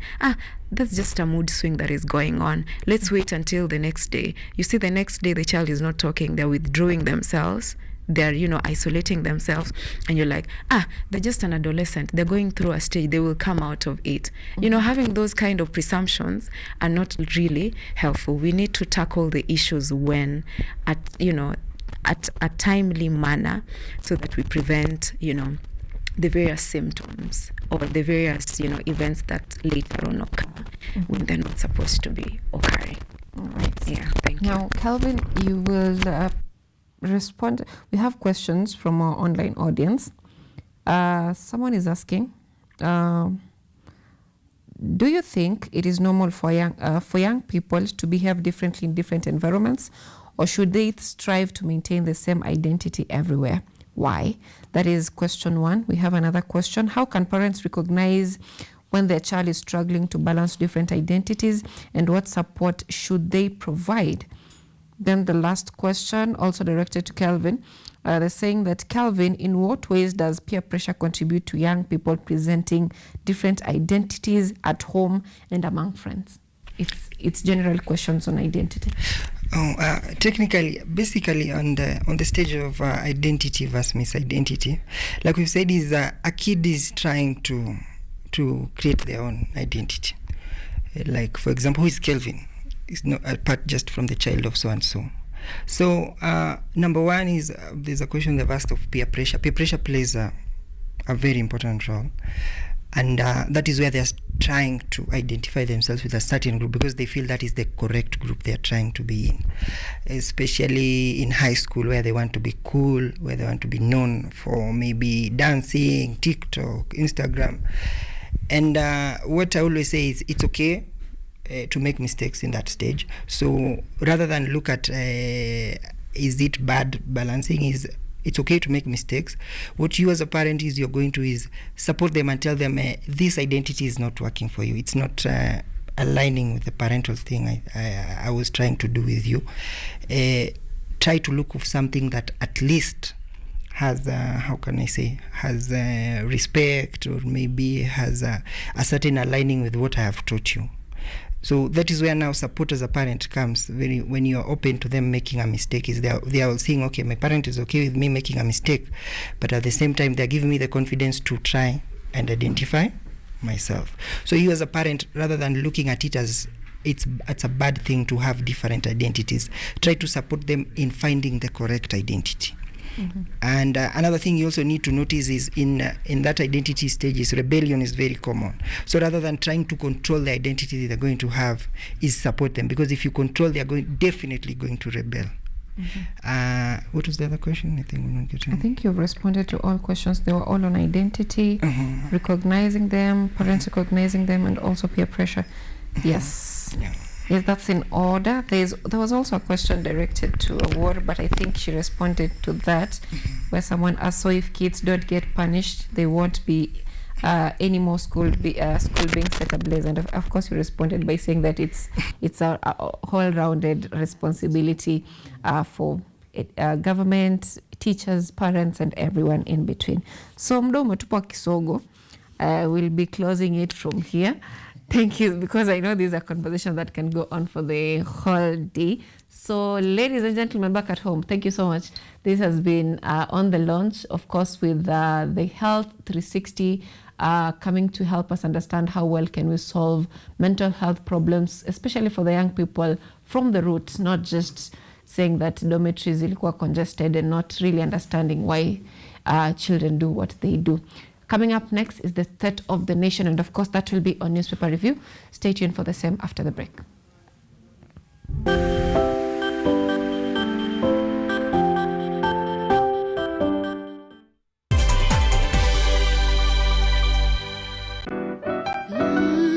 Miti miti, panda panda. Our planet's future is in our hands. However, there is a threat to the brightness of this tomorrow. On EarthCheck, we share the challenges, the solutions, and the hope. I would call this a very momentous day, a very critical day. Every episode, every story, every step we take creates a ripple. Join me, the environmentalist Emmanuel Kutosi, on KUTV every Wednesday at 8 p.m. and be part of EarthCheck. Welcome.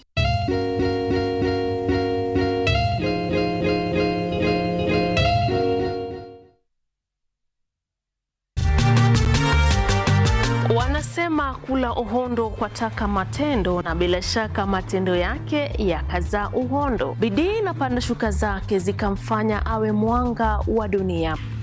Pauline Care ni mwalimu wa walimu. Nilijua nilikuwa ninataka kufanya kwa mochari. Nilijitolea kimasomaso, nikasema manake nimeenda shule kama wenzangu wa kiume, nitafanya kazi kadri na uwezo wangu. Inafika mahali ile game yenye umesema hiyo ndio unaenda ku give up na uachane na boxing, ndio unapata WBC. Fahamu mwanamke huyu kwa utendeti zaidi ukitazama kipindi cha Mwanamke Mwake Mwake.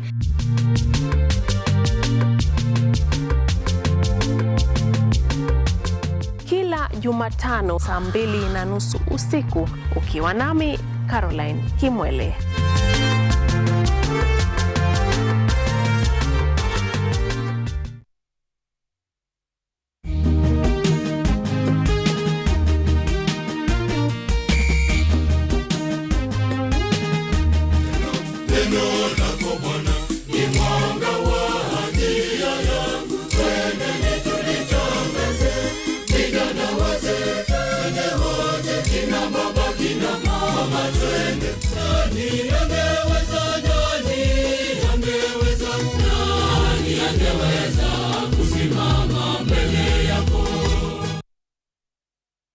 Get ready to embark on a journey into the exciting world of technology as we uncover the latest trends, interview top thought leaders, and dive deep into the world of tech like never before. Currently, we are facing the challenge in terms of finance. It requires one to move from different counties because we really need a large data set for our model to be more accurate. In this new and exciting series of the Technovation Show, join me, Yvonne Kimuma, every Monday, 8:30 p.m. for a fun and thrilling experience as we explore the cutting-edge developments, meet visionaries driving change. Somebody who is in the underground mine doesn't know the presence of those gases. So there are a lot of gases involved. There is methane, there is carbon monoxide, and there's also hydrogen sulfide. These gases actually, they are very dangerous and they're very toxic. And discover the endless possibilities of the tech world.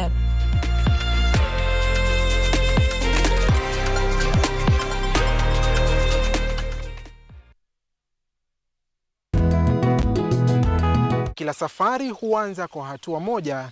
Bila shaka, dira ya Boresha Kilimo sasa imepata sura mpya. Boresha Kilimo si kipindi tu, bali ni darasa la vitendo kwa wakulima. Lengo kuu, mavuno bora na tija kwa jamii. Na ukikaa nasi basi utaboresha kilimo. Hapa tutakupakulia maarifa atakotia ladha ya kisukari kwenye mazao yako, tukitofautisha punje na mpunga. Kwani kilimo ndicho huboresha maisha. Kuanzia maandalizi ya shamba, mbinu za teknolojia ya kisasa hadi sokoni, usikose kutazama Boresha Kilimo. Ukitaka kujua haya usipime kipimo. Ungana nami na hodha wako Akida Kasim kila siku ya Jumamosi saa 6:30 mchana na Jumanne asubuhi, nikikuletea shajara kamili za wakulima na suluhisho mashinani. Kilimo ni nguzo kubwa kwa ujenzi wa taifa, kwani kilimo ndicho huboresha maisha. Kumbuka, ukipanda pantosha utavuna pankwisha.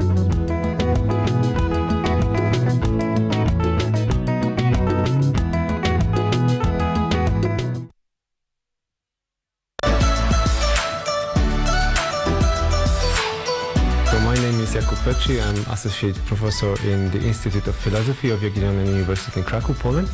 And I'm the main coordinator of the CAFE project, which is being here hosted by Kenyatta University. My name is Eva Hudoba. I am a project manager in this consortium. Keep watching cutting edge research at Kenyatta University Television.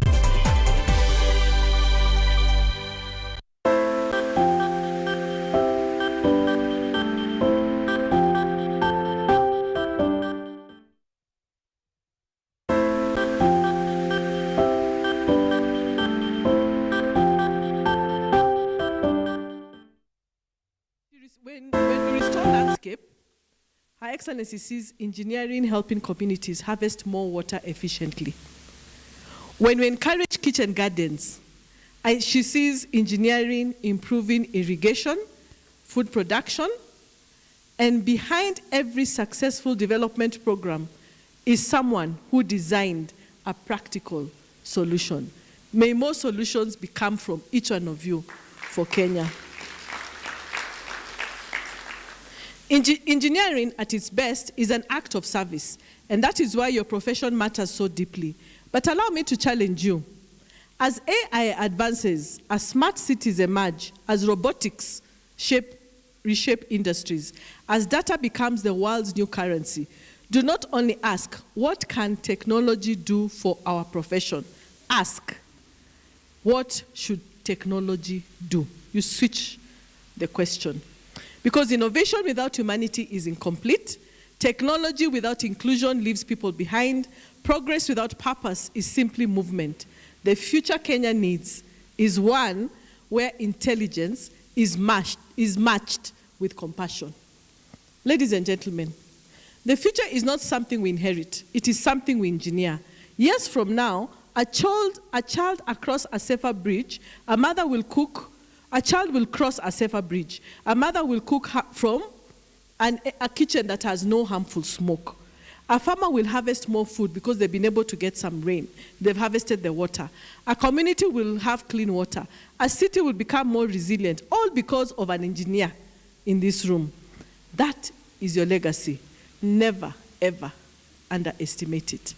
You know, this morning when we were sitting at the holding room, we were discussing about the affordable housing. And I had sat down with my staff, and I normally challenge them. And I was saying, in those affordable housing, those guys are using piped gas. How many of you here are using piped gas? We still use those mitungis, isn't it? It gets finished, you're running somewhere. How many of us here are using piped gas? Even me, I'm not using piped gas in my own house. But in those houses, they are there. Now, the question I have, can you engineer something so that people stopped using that and see how the old houses can still have piped gas? Because you women here can have that innovation. And each and every house, even in that village, very remote village in Turkana or in West Pokot, can have that piped gas in there. But that innovation will come from nowhere else. It will come from this room. That's my challenge. My hope is that Kenya will remember this Women Engineers Summit that is happening today, not only for the conversations that you're going to have, but for the solutions that were born here, the companies that were founded here, and the mentorships that began here, and the innovations that changed their lives, because the women in this room chose to act. It is now my distinct honor, on behalf of Her Excellency, to declare the 28th Women Engineers Summit 2026 officially opened.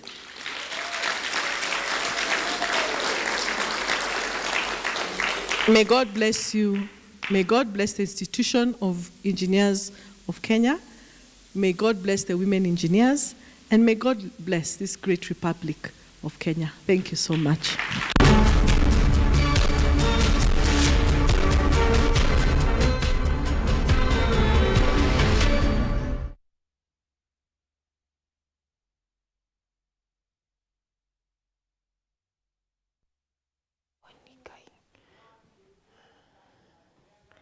All right, welcome back. Now let's get a little bit of news updates. Former Deputy President Rigathi Gachagua has intensified his campaign to consolidate support in the Mount Kenya region, urging residents of Meru County to unite behind the opposition ahead of the 2027 general election. Gachagua spoke during his Meet the People tour, which forms part of a wider effort by the DCP party to strengthen its grassroots presence in Meru and Embu County, as Brian Oumana reports.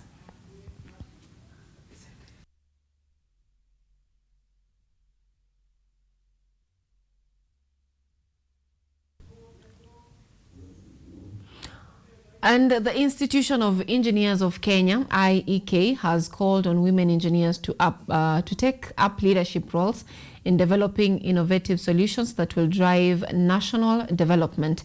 Speaking during the opening of the second Women Engineers Summit in Nakuru County, stakeholders in the engineering profession reiterated that the forum aims to identify sustainable solutions to development challenges while advancing gender equality within the field. Our very own Yvonne Shirisha with the details. The three-day summit provided women in engineering with a platform to discuss practical and lasting solutions to national development challenges through the application of engineering expertise, while also promoting gender inclusivity within the profession. Most valuable resources. Stakeholders in the engineering sector noted that innovation remains a key pillar in efforts to achieve positive national transformation. Engineering at its best is an act of service, and that is why your profession matters so deeply. But allow me to challenge you. As AI advances, as smart cities emerge, as robotics reshape industries, as data becomes the world's new currency, do not only ask, what can technology do for our profession? Ask, what should technology do? You switch the question. Because innovation without humanity is incomplete. Women have been urged to overcome society misconception and pursue leadership opportunities within the engineering profession. I was saying, in those affordable houses, those guys are using piped gas. How many of you here are using piped gas? We still use those mitungis, isn't it? It gets finished, you're running somewhere. How many of us here are using piped gas? Even me, I'm not using piped gas in my own house. But in those houses, they are there. Now, the question I have, can you engineer something so that people stopped using that and see how the old houses can still have piped gas? Because you women here can have that innovation. Additionally, stakeholders observed that emerging global trends are reshaping the engineering profession and called on engineers to combine technical expertise with ethical leadership. The theme of this year's conference or summit is advancing intelligent engineering solutions for a resilient future in Kenya. Participants expressed confidence that increased participation of women in engineering will enhance innovation and contribute to building a stronger and a more sustainable Kenya. They also called for expanded opportunities for mentorship, practical training, and leadership positions for women in the profession. Yvonne Shirisha, KUTV. Now let's get back to the story.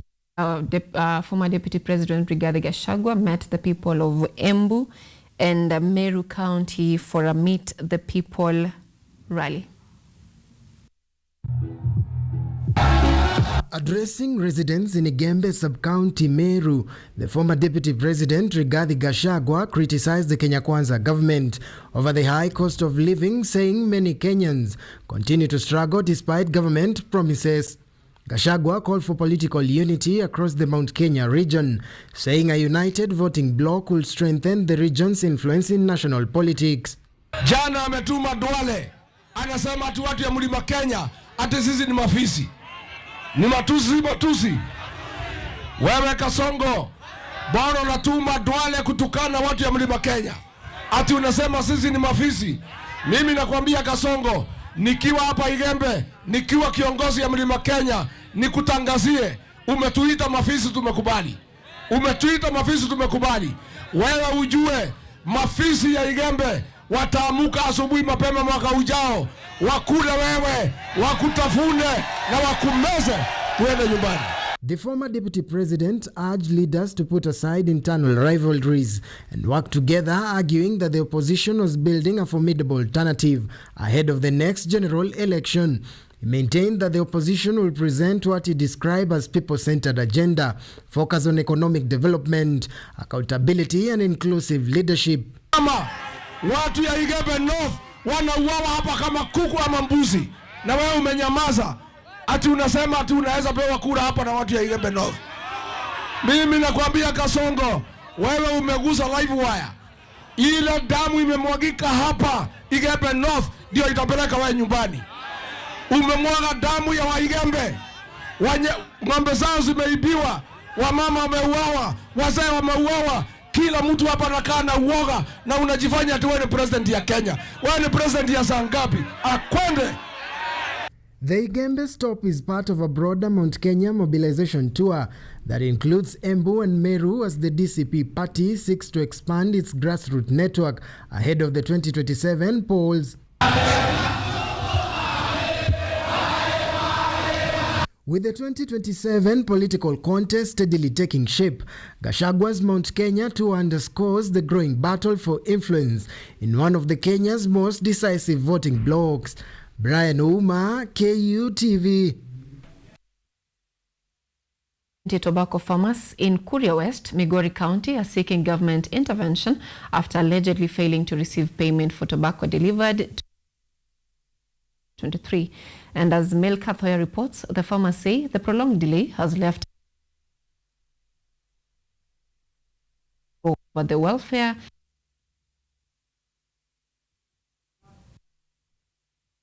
More than 120 tobacco farmers from Tagare Ward in Kuria West Sub-County, Migori County, are demanding immediate government intervention over what they described as years of unpaid tobacco deliveries. The farmers claim they have been supplying tobacco to East Oba Kenya Limited Company since 2023, but they are yet to receive payments for their produce despite making repeated follow-ups. Toka hiyo awali hiyo miaka yote tulilima tobacco hadi sahii hatujai lipwa pesa. Tunadanganyishwa tu kila wakati. Wanga tunazungumza mara mingi kwa media kwamba tusaidiwe na serikali yetu. Hakuna hatua yoyote yenye tunaona. Sasa sisi bado leo hii tumerudia kwamba waweze kutusaidia serikali yetu na viongozi wetu wafuatilie maneno yetu sisi kama wakulima, watusaidie tulipe pesa yetu yenye tunadai. Pamwea imekuwa operationalized ama ilianza kufanya kazi wiki 3 zilizopita. Ilianza kufanya services. Iko na services NTSA, iko na mambo ya vitambulisho, clearance, all services za serikali. And boda operators in Murang'a County have been called upon to champion peace, road safety and responsible conduct as the country moves closer to the political season. The appeal was made during a community sensitization forum that focused on curbing political violence, drug abuse and drunk riding amid rising concerns over road accidents, youth exploitation and public safety. Listen in. A community awareness campaign in Murang'a County brought together boda riders, community leaders and road safety advocates to promote responsible riding, discourage political exploitation to improve public safety. With political temperatures expected to rise, community leader Stanley Kamau warned that accepting money to ferry criminals or disrupt rallies could cost riders their freedom, livelihoods and public trust. Boda operators, do not allow yourselves to be misused by the politicians. Do not be the victims. Don't be the ones used to very goons to political rallies. Do not agree to ferry those goons to cause havoc to children, to women, and to other peaceful people in this country. Let's all be the ones who are the peacekeepers. Riders were also reminded that peace is an economic asset, Steve Gichimu encouraging his fellow operators to strengthen ties with security agencies and local leaders to create a safer environment for business. The campaign also sought to clear the sector's image, insisting that thousands of disciplined riders should not be branded criminals because of the actions of a small number of rogue operators. Kindly, tafadhali, wanabodaboda wote Kenya nzima mahali wako. Tafadhali, tushikane pamoja na tuende tukiwa kitu kimoja na tusikubali kutumika. Call police ama the police officers. So we are a team, we work together. I want to inform every citizen that those people who are used as goons, they are not boda riders. They are people who pretend they are boda riders. Maybe they hire a motorbike or they ask you, maybe you ferry them from one place to the other. Attention later shifted to road safety, where rising cases of drunk riding and alcohol addiction were blamed for preventable deaths, prompting fresh calls for rehabilitation and responsible riding to save lives and protect families. We have a problem of alcoholism, and the issue of alcohol addiction has actually come back to this county. We have had cases of where boda operators are having accidents, dying because of riding bodas when they are drunk. And I want to ask the boda leaders, please do not involve yourselves in riding your boda when you know you have taken alcohol or any other substance. The campaign ended with a unified appeal to boda operators to choose peace over violence, safety over recklessness, and responsible leadership as the country heads towards the next political season. Petra Faith, KUTV. Now, preparations for the Dock Workers Union DW election scheduled for August 13th are on course despite delays in the release of funds required to procure critical election materials. Fatma Mwinyi Hamisi reports on a day the union's election board has maintained that it is committed to conducting a free, fair and transparent election, urging the union's National Executive Committee to release the necessary funds to ensure preparations are completed on time. The Dock Workers Union Election Board Chairperson, Raizen Thoya, says the body is fully committed to ensuring a transparent electronic process and will keep all aspirants informed at every stage of the preparations, including showing them the original ballot papers and other election material once they are received. The Election Board inafanya juu chini kuhakikisha kwamba by 13th we deliver Dock Workers Union officials. Thoya says the board has yet to receive funding required to procure essential election materials, blaming the delay on the ongoing wrangles within the union. Mpaka sasa hatujapata hata hela kwa sababu ya migogoro ya kila kukicha. But I'm urging the National Executive Committee, kule tumefika kunahitaji pesa.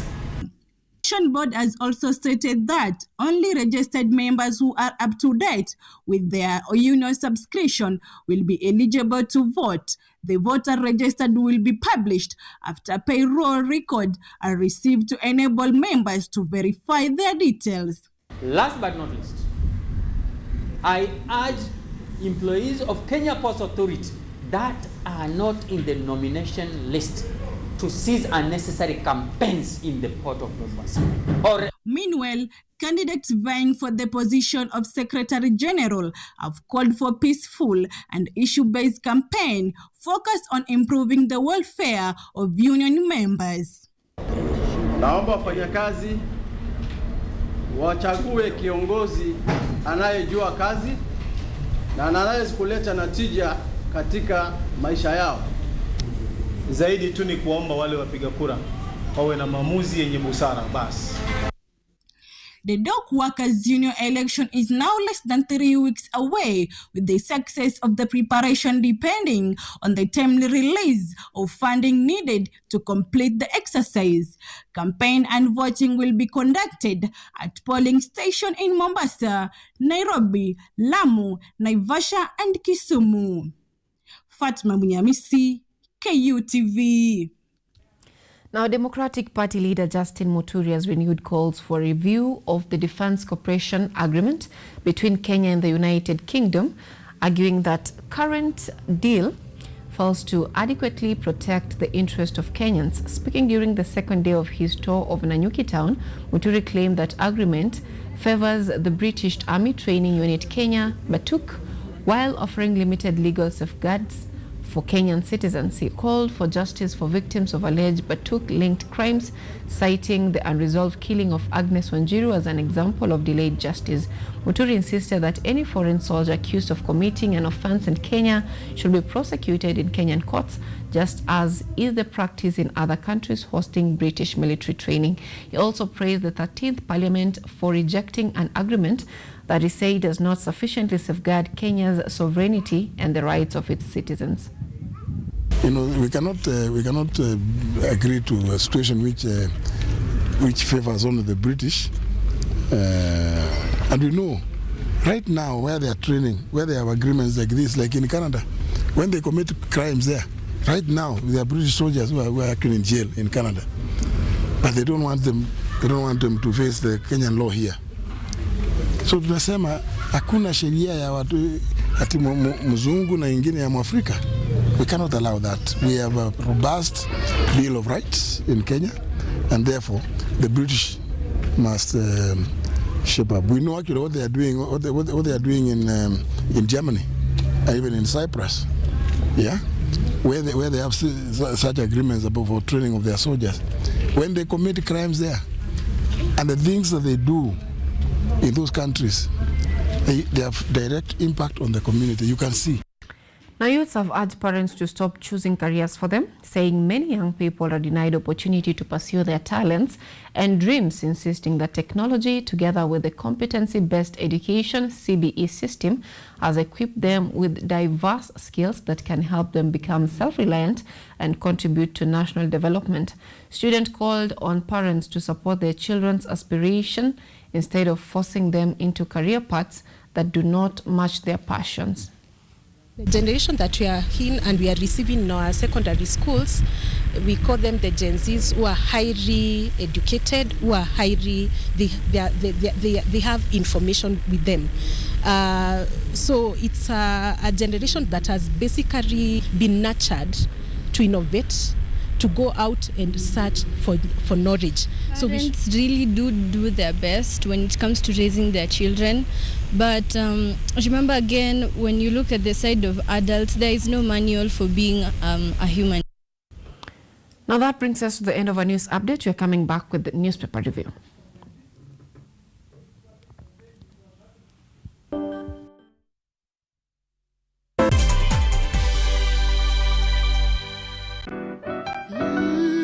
Miti miti, panda panda, miti miti. Our planet's future is in our hands. However, there is a threat to the brightness of this tomorrow. On Earth Check, we share the challenges, the solutions, and the hope. I would call this a very momentous day, a very critical day. Every episode, every story, every step we take creates a ripple. Join me, the environmentalist Emmanuel Kutosi, on KUTV every Wednesday at 8 p.m. and be part of Earth Check. Welcome.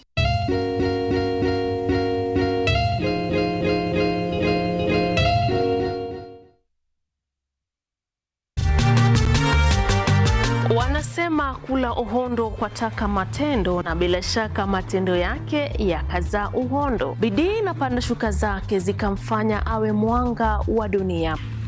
Pauline Care ni mwalimu wa walimu. Nilijua nilikuwa ninataka kufanya kwa mochari. Nilijitolea kimasomaso, nikasema manake nimeenda shule kama wenzangu wa kiume, nitafanya kazi kadri na uwezo wangu. Inafika mahali ile game yenye umesema hiyo ndio naenda ku give up na uachane na boxing, ndio unapata WBC.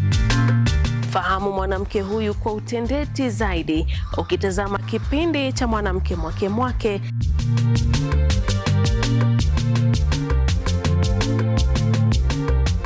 Kila Jumatano saa 2:30 usiku, ukiwa nami Caroline Kimwele.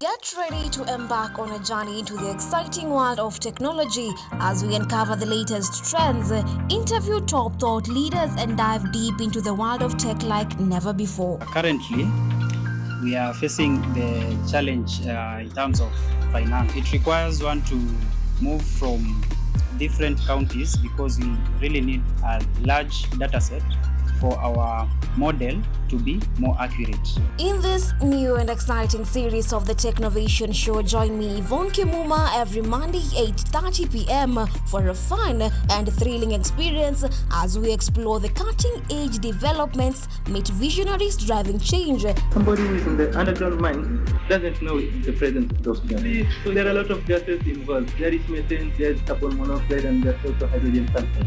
These gases actually, they are very dangerous and they're very toxic. And discover the endless possibilities of the tech world.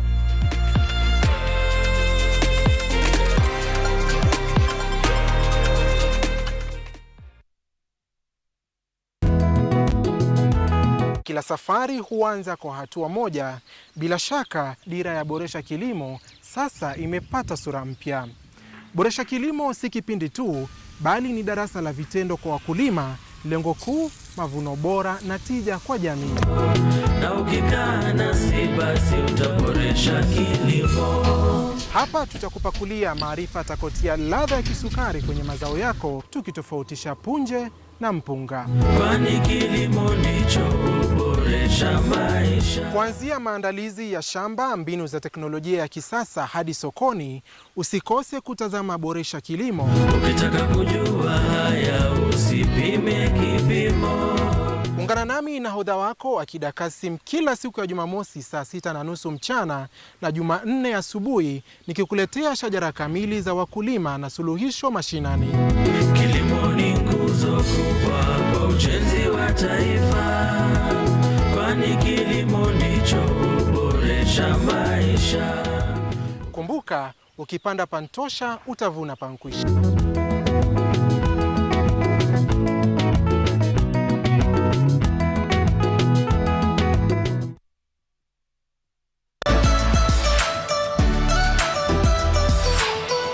My name is Jakub Petri. I'm Associate Professor in the Institute of Philosophy of Jagiellonian University in Krakow, Poland. And I'm the main coordinator of the Cafe project, which is being here hosted by Kenyatta University. My name is Ewa Hudoba. I am a project manager in this consortium. Keep watching cutting-edge research at Kenyatta University Television.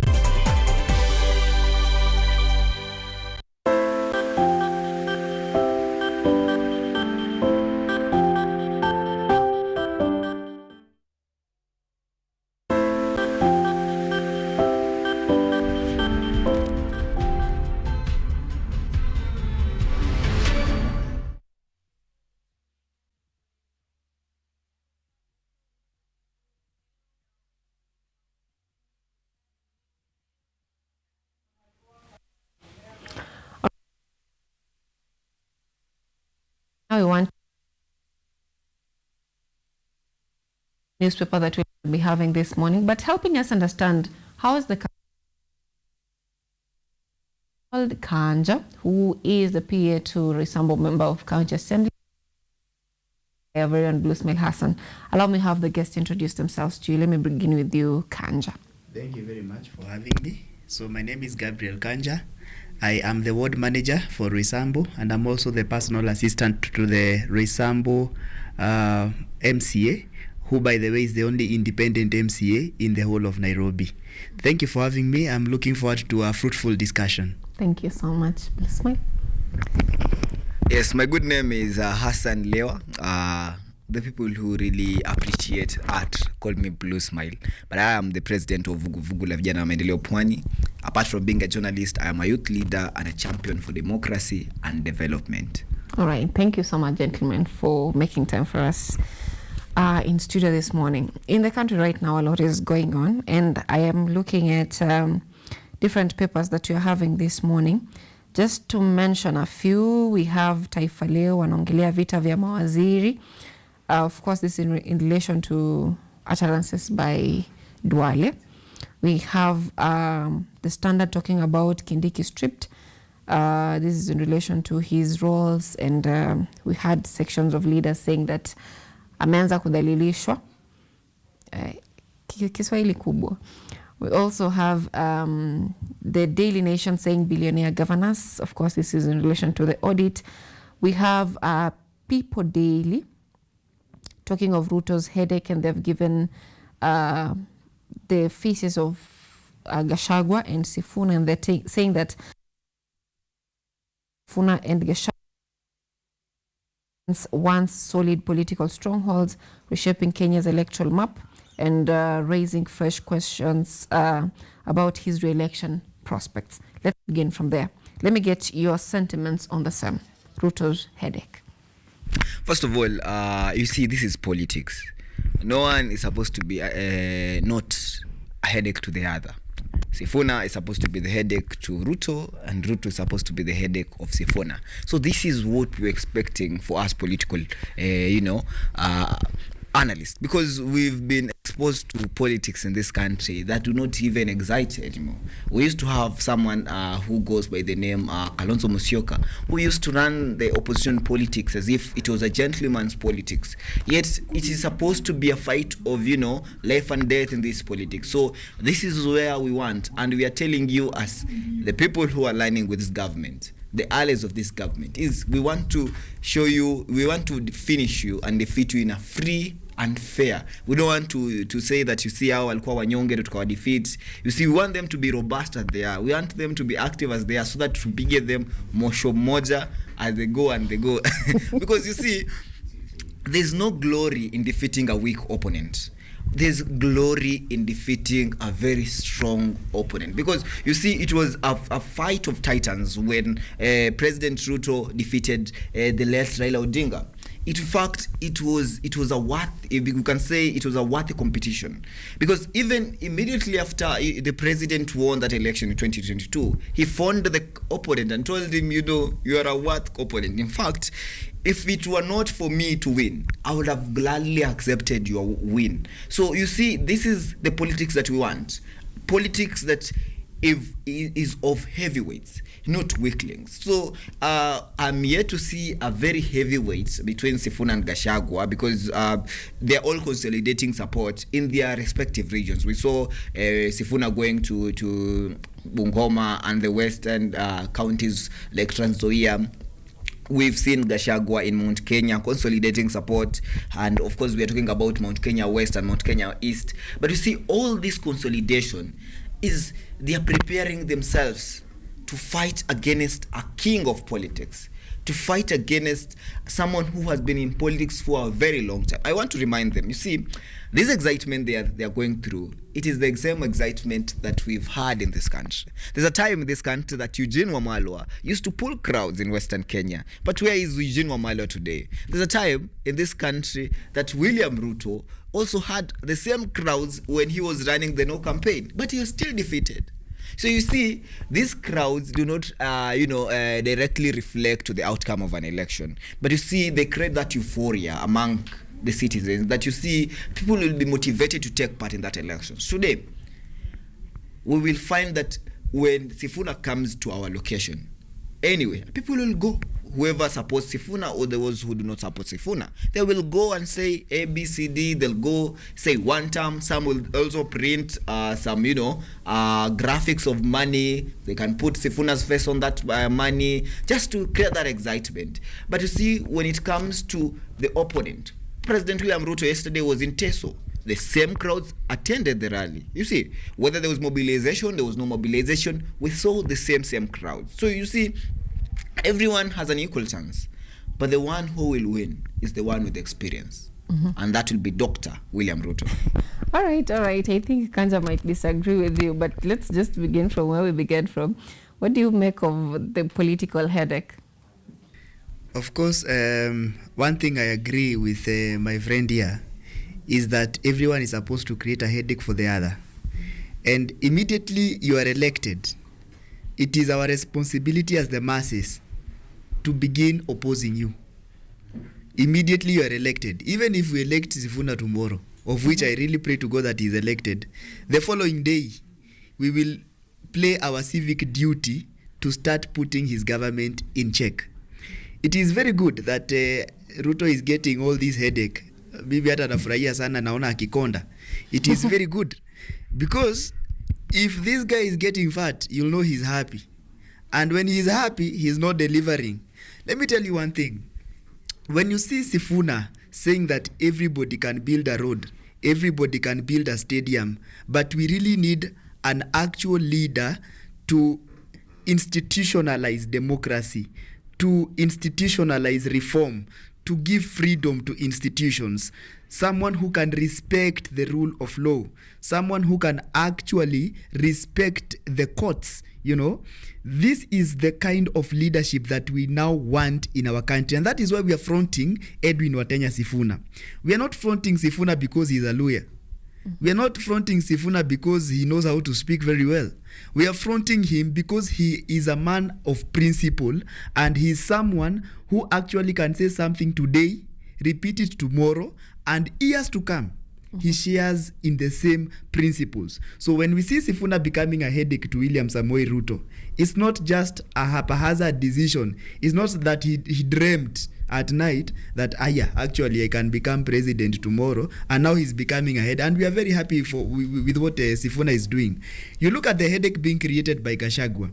And if you were very keen when Gachagua was having an interview, I think yesterday, with the radio stations and the TV stations from Meru County, he said that hii bidii ingekuwa Matiang'i na Kalonzo pia wangeweka hii bidii, and he was referring to the kind of work that Sifuna is doing in Western Kenya and Nairobi and other counties, and what he himself, Gachagua, is doing in Mount Kenya. If Kalonzo and Matiang'i can bring the same energy, the same zeal, the same vigor in their respective areas, then the headache we are talking about will become even more. You see, and that is what we want. We don't have a responsibility of praying for the good health of our president. No, we have a responsibility of asking for leadership and asking for performance. So whatever they are doing, continue doing it. We love it. Yes. So it's a good headache. It's a good headache. And whenever you find yourself in a situation of leadership, in a position of power, and you're not getting opposition, you're not getting people telling you this is wrong, then you should even yourself ask yourself a lot of questions. Is it that you're doing everything right or you're doing everything wrong? Whenever there is conflict, there is progress. Because what Sifuna is doing and what the opposition is doing, they are pushing Ruto to a corner. And when you're pushed to a corner, you develop a spirit of endearing. There's a part in politics which we call political endearment. You are now trying to portray your better qualities so that you can woo the voters. It's like when you want to date a beautiful lady. Of course, in your first meeting, you don't portray your bad qualities. You don't start using vulgar language. You put on your nicest clothes. You wear your nicest cologne. You know, that day you even have some money in cash, not in M-Pesa, in cash. You know, you even tip the waiter so that you can woo this lady. And that is what now they are pushing the president to do. They are pushing him to endear himself again to the masses. And when he is endearing himself to us, we actually get development. Because you'll see, and I'll use Ruto's phrase, in the next 6 months or so, you'll start seeing Ruto delivering on some very critical promises. He has not done it in the last 3.5 years, but he will do it now because he has been pushed to the corner by the opposition. And that's a good headache. Let them continue doing it. We support it 100%. These days, he says, in the next 90 days. Now, it seems like there is trouble in paradise because we are seeing the deputy president being relieved of some duties that are of his mandate to, do, and he's been turned to an errand, let me not be quoted, quote unquote, an errand boy running development projects. Is there trouble in paradise, Blue Smile? First of all, I would like to start by that. But you see, there was a question a statement where Kanza had said that, you see, everyone can do development, like Sifuna says. You see, it is not everyone that can deliver development. I come from a very marginalized county in Kilifi, and in the coast region as a whole, we had a president who was tasked to implement the first 10 years of devolution. And in our areas, we never received a lot of development compared to the other areas. So for us to get those roads today because of the president, for us to get the network connectivity and that last mile electricity electrification program to go to our interior areas, it is not everyone that has done it, because we only have 2 presidents in this post the 2020 constitution. And the president who has delivered it is President William Ruto. So you can't, for us, we just can't tell us about, you see, respect for the constitution alone. You also have to talk about your plan. What is your plan for our areas? Because you see, unlike many other areas that have very good development, we live in areas that do not have this development. So if you're coming to the coast, don't come just with a respect for the constitution and human rights alone. Come with your plan for, you want to develop these areas. What is your plan for development in our area? So that will woo the voters. So I'm just giving them, a hack. But President William Ruto has been accused severally of using divide and rule tactics. That's why Rigathi Gachagua says that if we are useless, kama sisi ni wajinga, why is he concerned about us? Achane na sisi. No, you see, for them, it is politics. I'm just saying, on the manifesto part, they need to have a concrete and clean manifesto as the united opposition. Because this manifesto of saying Ruto must go alone, it won't sell. It is just creating an excitement and euphoria that you see beyond. Because what you are telling us is just, okay, immediately after the election in 2027, then you won't have any manifesto. So in the event that the bad luck that these people are in power, what are they going to do to us? Because now Ruto will have gone. For in that eventuality of that bad luck, they're in power, and they don't tell us their manifesto, then they're giving us to a ditch, because they literally won't tell us what they'll do to us immediately that they get in power. Because when you hear to them, they'll say that we will stop extrajudicial killing, we will make sure that Ruto has gone, Sugoi, one term, there's nothing more. So that's their problem. So we are saying, for us, we want development. I am a development activist. I'm saying that you need to give us development. Back to your question. There's a lot of fake news going on. That the Right Honorable Deputy President Kithure Kindiki has been stripped of his duties. I want to take to you... Not all his duties, some of his duties. Some of his duties. I want to talk about, the intergovernmental partnership. I want to give you the structure. I've done some research here. First of all, at the top of the hierarchy is something we call the National and County Government Coordinating Summit. This summit consists of the president and the 47 governors. Down there, we have something called the Intergovernmental Budgeting and Economic Committee that is headed by the deputy president. And then down there, we have something that we call the Intergovernmental Relations Technical Committee that is headed by the prime cabinet secretaries. So this framework, this committee, is the one that is responsible to go to parliament to answer questions on the partnership between these two governments. So whatever happened is just that some roles were just shifted to this prime cabinet secretary, but it does not mean that his mandate has been stripped, because he is still the chair of the Intergovernmental Economic and Committee. Let me get the name right. A chair who does not hold a meeting for 6 months. We are now on the 7th month, heading to the 8th month. No, that is a misconception. We also, if you have been following whatever is happening in Karen, we usually have meetings every time. This Those is are not cabinet meetings. This is not the Ruto and Ruto Matiang'i era where we had that frustration. This is not it. Kindly, if the deputy president himself has gone on his social media and said fake news, who are you to come and question whether it is legitimate? Because he's supposed, if his roles were stripped as people claim, then he's supposed to be the first one complaining. You see, this deputy president that we have is a workaholic. This deputy president we have is someone who loves this country. The deputy president Kithure Kindiki is a different man from the people we are used to as a deputy president, because he loves this nation and is willing to sacrifice for this country. In fact, for you to know that this deputy president is a good deputy president is the one who really stood up and said that stop this division in Mount Kenya. Don't divide Mount Kenya West and Mount Kenya East. It shows that this deputy president is a man on a mission to make sure that Kenya delivers, not just in Mount Kenya. This deputy president has come to my county in Kilifi. He has traveled to Kwale. He has traveled to Taita Taveta. But the former deputy president never traveled. All he used to talk about is shares and shares. So we are seeing a different man who is not consumed by roles in office. Mm-hmm. We are seeing a different man who is really not interested in the power gimmicks. He's interested in delivering the plan. All right. Let's get from Kanja, because we normally say that you don't. It's not always spelled for you in black and white. We had the other day the deputy president saying that huwezi jenga nyumba alafu ukatoka ukaishi kwa msituni. That statement cannot just come from the bush. And of course, we also had the ODM party gaining confidence that having the deputy seat is non-negotiable as we come to communications with the UDA. Could there be problems in Paradise, Kanja? A story is told of 3 men who wanted to kill the devil. And for this hypothetical analogy, let us assume the devil lives in State House. Assuming the devil lives in Kenyan State House.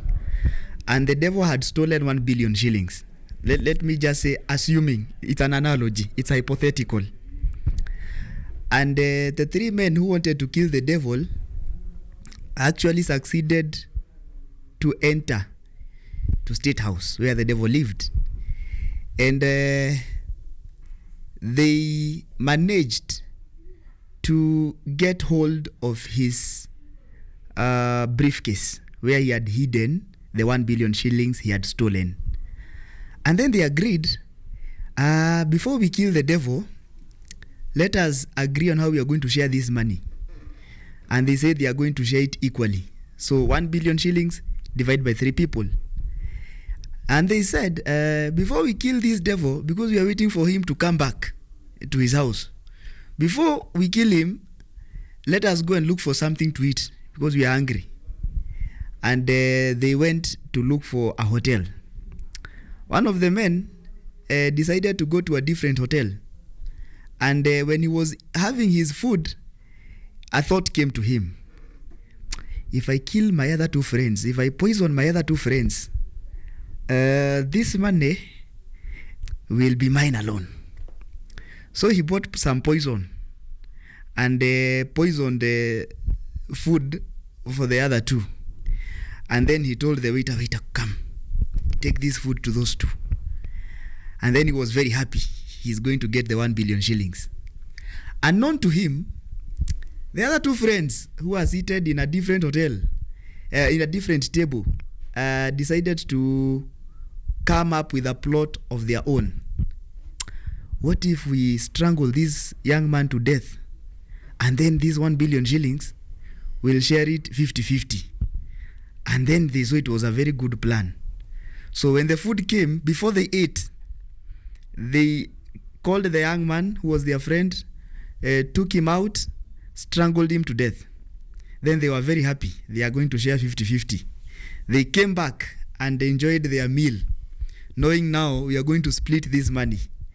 Before they could even finish their plates, the poison had taken effect. They fell down and died. The devil happened to be the owner of the hotel. He took his briefcase and went home. And this is exactly the game at play here. William Ruto knows what he's doing by stripping Kindiki of his duties, his most prominent duties. He's now a deputy president without a portfolio. Ruto is now sending people to fight themselves. The people who think they are going to inherit him after 2027 are now fighting among themselves. ODM is fighting Kindiki. Kindiki is fighting ODM. Joho is coming up saying also the people from the coast can deliver a deputy president. That's another fight that will come up, and you're going to see all these fights within ODM itself and within the broader arrangement that is supporting William Samoei Ruto. You're going to see Wanga, because she had already been promised this thing. It's in public domain, it's public information. And this thing is actually not a story. When KTN when the other media houses ran the story that Kindiki is actually being sidelined, this is something that we have actually started seeing a few weeks ago. There was a time, there was a very bad story that Kindiki was being mishandled by the president's handlers. Everybody knows that story. It was running over. There is a time we saw the deputy president being pushed from a red carpet, and then some CSs were walking on the red carpet. It is in public domain. We have not seen the deputy president chairing what we are calling the intergovernmental committee.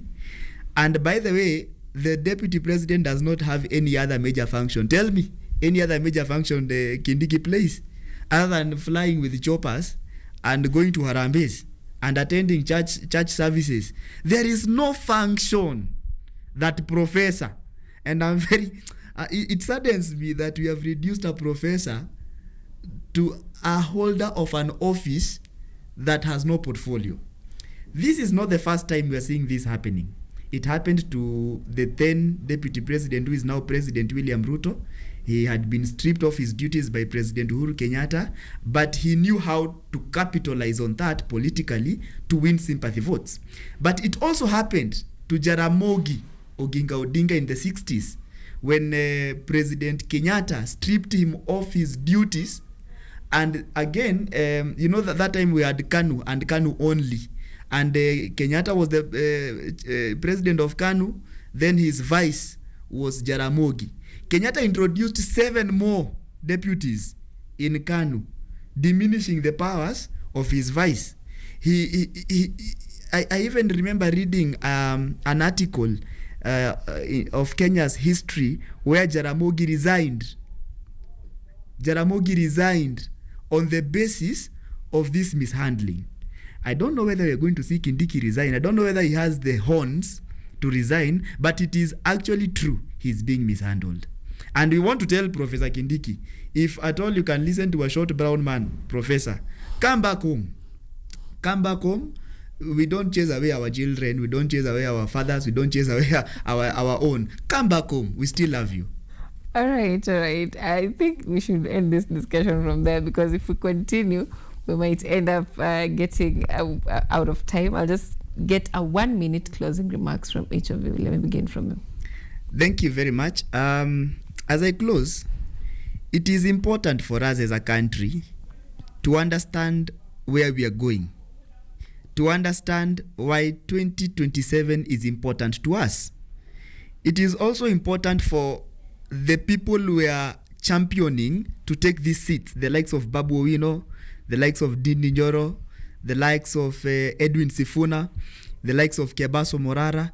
It is important for you people not only to bring about a euphoria, to win masses, but to know how to maintain those masses, to know how to maintain that euphoria and translate these numbers into votes, so that our dreams and aspirations are not swallowed by waves, and then we are left where the supporters of Eugene Wamalwa were left in his time. So as we close this chapter, I would like to encourage all the young people out there, chukueni kura, register as voters. Tweeting and coming up with hashtags in itself is not enough. If you want to see change, we have to start now with registering as voters. Thank you. All right. Blue Smile, I'll get to you. Well, we need to understand that change begins with us. It begins with you registering as a voter. It begins with you knowing what you deserve as a constituent. It begins with you, ladies and gentlemen, knowing that you deserve good roads. You deserve access to clean water. It begins with you knowing that your area does not deserve staying without access to network connectivity. It begins with you calling out your leaders for development. This begins with you registering as a voter. Thank you very much. All right. Thank you so much, gentlemen, for keeping time and also for making time for us today on the newspaper review right here on Biashara Tuesday. This has been Gabriel Kanja and, of course, our very own Blue Smile Hassan representing the people. And a clarion call is for you to register as a voter and not just creating hashtags on social media. And having an online following is different from having a voice core ground. This brings us to the end of Biashara Tuesday on this 28th day of July 2026. Until next time, it will be a different month. It's bye from us. My name is Anyango, Sylvia.